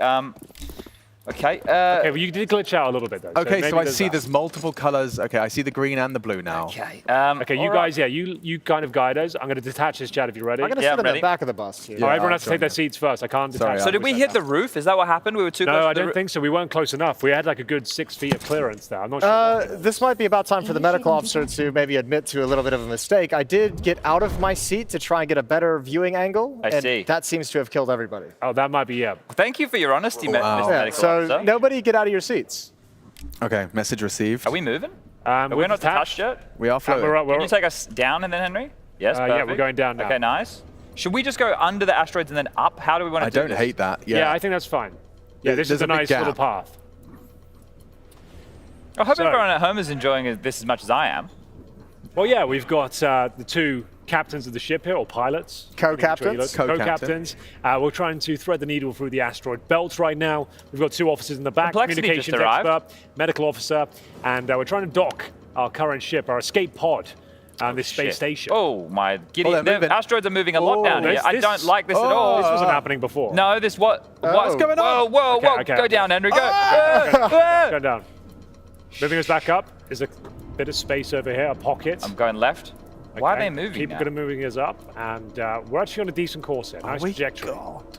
We are... Very All right, fine so margins get away. ready on the colors again.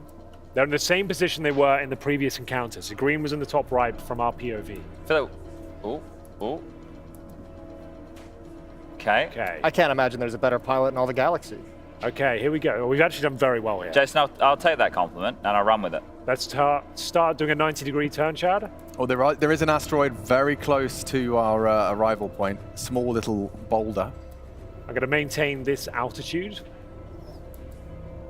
And people want funk vehicles. And I'm going to wait until you're ready to dock, and then I'll initiate the docking. Can we get a little bit of verticality here, please? Yep. I'm gonna swing her around. Back starboard. Gonna reverse her in here. Okay. Do we have any eyes on? I don't think it's lined up. I think the blue needs to be more to the right, like 90 degrees. Okay. No one get out of the seat. No, not that way. No. I can't see the colors now. This way? Yeah, that looks good, actually. Give that a go. Yep. Try. I'm going to take us up. Right, so square peg in, square hole. Wait. Let me get a bit more forward. Yeah, we're almost there. I'm not initiating the docking process yet, but it actually looks pretty good. So, Looking keep good. going a little bit more. We need a little bit more starboard. Looking very nice here. This is one of the most difficult maneuvers for a captain. Wait. Rotate. Stop. Go back a little bit. Keep going. Reverse. Wait. Adjust up a bit. This is a proper interstellar this moment is now. tough. Yeah, here we go. All right, hold up. Give me a bit of rise. Okay, I'm giving it a bit of juice forward. All right, this is it, boys. Are you lined up? Are you feeling good? I'm not lined up. No, it's not lined up. It's not lined This up. is very difficult. You're doing it. Oh, you gone too far. Okay. Looking good. Rotate. That's not Okay, bad. Very nice. Yeah, rotate a little more. I think they give you a little bit of wiggle room in this. This is you know? insane. I don't. There you go. That way you're good. That's good. Oh. You had it. You go in that direction. Oh my God. Is it in yet? It's definitely not in yet. Okay, we're lined up nicely actually, Chad. That's looking good. We just need to... Careful, you're putting green and red right now on my POV. You're going good. Keep going on this course. That was good. We're getting there. Back up. Back up. Start dropping. Little Almost more. there. Little Almost more. so close. So close. Forward. So just up a bit. Need to turn it to the... Yeah. Oh, we were close. We were touching. It was beautiful there for a moment. Okay. All right, this is it. Upward. Okay, put it in. Left a little bit. There it is. There it is. That's hold the on. one. Hold on. No. Oh, we're so close. Back. We're so touch, close, just boys. Touch left. There it is. Yeah. Oh, I'm going for it. Wait. Back her up. Wait. Slide her in. Yeah. No. You're really right on the edge. Okay, hold up. Try, get us close, Hank. Take your time. We're touching it right now. Yeah, you Okay, are. hold up. So I want to go forward or forward. You want to go backwards a tiny bit, like backwards. Okay. Like Nice. you're reversing And the then car. Stop Yeah, there. that's Maybe a touch forward, just one touch. and then a That's little way bit. too much. Tap it back. One more And tap. we need to strafe to the right at 1%. Yeah. The right of the ship, if it's Yeah, so facing if you're looking forward, yeah, Face go straight to the forward. right. That Oh, yeah, feels- we're close. We are so close. One more of Very those. forward. Little inch forward. You're getting there. And now you want to just walk it backwards at a snail's pace. Stop. You're so close. This is... I think you got to straighten the ship. Well, I'm trying to look Yeah, straight. I know. If you guys can just tell me which keys to push, all right? Yeah. So if I just go look straight, because if I look up, I lose my Okay, orientation. so press D. Yeah. Tap. Give me But it D only taps. turns, it doesn't strafe. Oh, what It only strafes it? What's the strafe? Nothing strafes, it only turns. So Oh, you have so to... you've got Does like Henry tank, have you've the got strafe tank control? No, I have up and down only. So we need to go to our right. We need to strafe right somehow. So do you want me to go forward and then try and reverse forward back? and right. Yeah, exactly. So forward and right, and then reverse it in a little bit. All right, this is actually... I assume we just got to put the colors in the colors. There's not going to be any more That is the assumption. wackiness than that. Well, let's find out. Okay, so we need to pivot to the... Yeah, that's it. And then we need to go forward a bit. We're off a little bit. We need to be more to the right. This is really actually quite difficult. All right, hold up. Yeah, that actually is not a bad approach. We're going to try again. New approach. Okay, coming round. There's all these other docking points as well. I'm assuming that middle one's not just a reference to what we should No, be the doing. colors are bang on. That's it. It's got to That's be what we it. need. It's got to be it. Okay. Like, it's not very generous. this We had seems- it touching. No, I thought it would have I think been. we have to kind of like plug it in. That seems like it requires such a... Okay, this is nice. There we go. This seems lined up very well. A little more to the left. Okay, straight. Oh, yes, Slow it down. We are so close. All right, we need to go forward a bit. This is the best lineup we've ever had. This is looking good. Keep that speed. Okay, I'm close. Back a little bit. Push it, Hank, push it. Oh! It like just went, we need can't to be real go. life. Keep going, one more. Back or forward? No, because I can't look. If I look, it'll... Yeah, stay where you Jason, are. you're going to have to control this one. We need to go forward like 0.5%. Yeah, that's it. And we need to go like to the right. Somehow to our left. Yeah, somehow. Like we need to strafe left a little bit. I don't know how. Like it's... Try rotating. If you can swing the front of it. That looks pretty good. Yeah, straighten her up. That might be enough. Oh God, it's so tight. In the back a bit, that might be enough. This could be the one, Chad. Back a tiny bit. Just straight back. Tiny bit. Bit more. Little bit more. That pace for a little bit more. A little bit more. Keep going. Keep going. Okay, that should be enough. Hold on. Back a little bit more. God, we're so committed to this. A little bit more. Keep reversing. There we go. Yeah. We're close. Okay, this is I'm going. A little bit more. Tiny bit more. Good. Okay, I'm going to go down a bit. Why is this so hard? There's got to be like a docking button, right, when we're close enough? Something up there in the controls? I think once you've got that peg in the hole, you're just rotating. Ooh. I'm trying something funky here. Yeah. You're very close now. Do I need to go forward? I think... Yeah, a little bit forward. Okay. Forward. Can you go up now?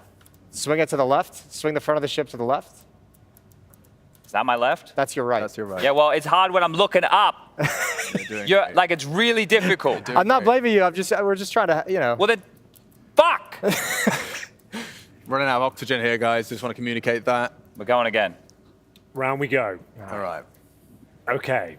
Wow, they really do make this one difficult on you, don't they? Space travel isn't easy, guys, okay? Yeah, let that be a lesson to all of you. What a payoff is going to be. I don't want to hear swing it left or swing it right. Use A or D, okay? Yeah. Because which one? A is left. Okay, I can see this, yeah. D is right. I see my perspective now. I can see which perspective Chad is working with. Okay.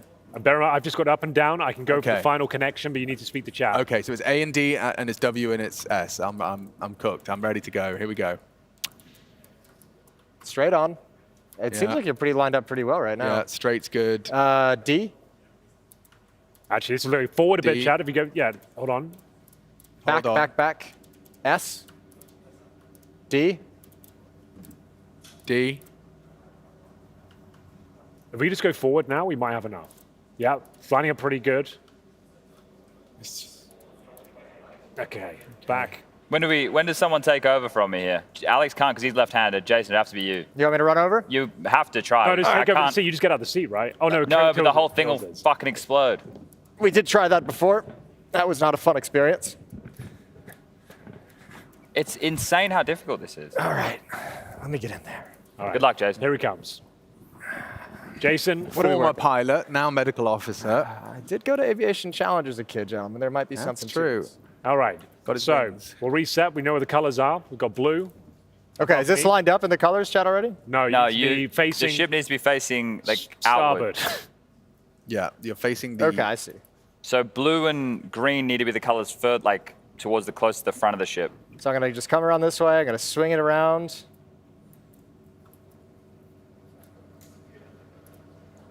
Well, this intergalactic journey is. It's really taken a stall here. Right now, we're like probably running out of This food. is the reality of space travel. It is, Chad. yeah. This is an insight. I think Jason's coming It's out not from all the complete sunshine wrong and way here. adventures. Is it? There is a bit of admin to do. Yeah, the complete opposite way is the direction that you should be. All right, watch this. Yeah, just reverse her in. Oh. All right. Alex, you may have to be the eyes again, yeah? Yeah, I am prepared. It's hard from my seat, I'll be honest. Okay, you're above it now? Yes, you are above the. You are above it. So. Can you lower me down, Henry, a little bit? I think Yeah, we're you're running down. Giving you plenty of room. Oh, you're leaving back, the area. You're leaving away. You're running away? Yeah, I can't see that. Okay. Getting to understand what Chad was talking about. Yeah, right. Kind of hard. Okay. So now you're lining up, sort of. I need to touch D, D, D, D. He's got the colors the wrong way, right? He needs to go forward a bit more. Like significantly more. Alex is the closest to having a good perspective. If we just My PC has a good perspective of the blue one. I have green. I have full green. All right, let's try and go off the blue one. Let's go off the blue. But Jason, that means you have to do it yourself because no one else can see the blue one the way you can. So you try and line the blue one up, and we'll see if we can assist with other. So you need to reverse. Which way is the ship facing? This is the full. This is the front of the ship. And then you want to go a little bit D. There we go. Yeah, And now you're lining it up. So hold steady. Yeah, we're getting there. Hold steady. I have a new strategy. It's a workable angle. Yeah, Hang on, I gotta. You were on it there. There's a whole new strategy present here. We're thinking too small picture. Okay. What we need to do is we need to go get a better perspective further away, right? Reverse and then we can line it up with the lines on top of this. See how this is central? Oh, Jason. It's pretty close. You're almost there. You got this. This is going to be the biggest payoff, Honestly, I hope. I'm going to be so ecstatic. We're going to do a 45-minute cutscene after this. Okay, come on now. Yeah. Hang on. That's fine. Take your time. This is the big moment, ladies and gentlemen. Oh, this is that. Jason, if you pull this off, you're going to be the new captain. It's a lot of pressure to put on one man's shoulders. Yeah, and then you just need to get your angle of approach right. Yeah.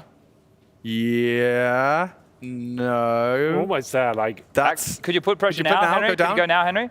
Full pressure. Okay, now I need just a tiny rotation. Oh, that's actually good. Yeah, Hold on. yeah. Oh, we're so close. Oh, come on! Yeah, but I guess it's being blocked in other areas, right? Yeah, hold on. This might be it. We're so close. Yes! We're in! Oh, now turn it, Henry, turn it. Okay, I can't. I can only go Jason, up and whoa, down. whoa. Jason, turn it. Yeah. That way. Yeah. Oh! No! What? Imperfect. What? Imperfect contact. No! Oh my gosh. Heartbreak. Actual heartbreak. I can't do it again. Do we go again? Well, come on, we're going to let it beat us. Let's go. How much time's on the bloody timer? Jason, what's on the timer right now? Timer says, well, local time is 15:19. Oh. Actually, we've done a pretty good job. Do we give it another crack? I think so. We have to. We got in there. We have to give it one more go. I can't accept. Oh, I just hit new game. No, all right, let's go do something else. Instead of running to chapter 2, that's going to be it. We're going to have to. This is going to keep us up. It's a hell of a run. This is going to keep us up. We're going to have to return to this at some point. Defeated men. Yeah, I feel a bit sad about it. Alex, It's very deflating. Freya, what did you make of that? Thank you. Unbelievable. Wasn't our best work, was it? I think we did all right. I'm sorry that happened. We let mankind down. So I heard from production that apparently within that, hour 45 co-op map, that's meant to take you 10 minutes. Yeah.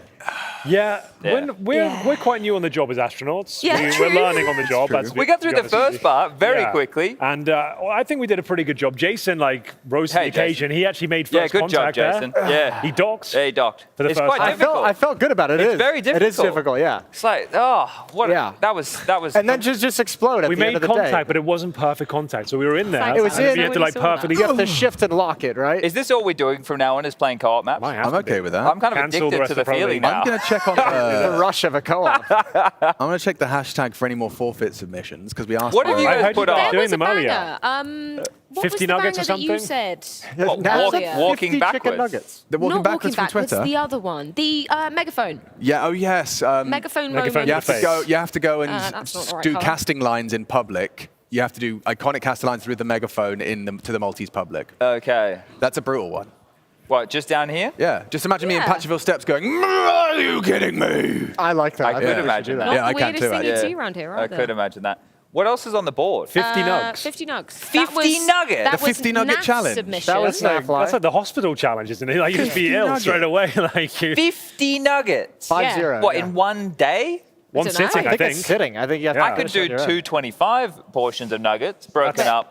That's okay, all right. 50. I was going to say that's 50, but yeah, you're doing breakfast and broken up dinner across sort the of course thing. of the day. Yeah, I think I gonna- could do 50 in one sitting. I do. 50 in one sitting. Yeah, I think I like could 25 physically do it. I wouldn't want to. You'd look like a chicken. Just don't land on it. Easy. What if Great. Ice Bucket Challenge was your Kinder submission. Throwing it back to 2011. Where are we going to do that? In the studio. That's what we have We'll do Mr. Ali West electronics. for, Chad. So, okay. I would prefer if we could do it Henry's way and just bring a big bucket of ice in here. That would be much more preferential. Production says that sounds like a great idea. Ice Thank bath. you, production. Yeah.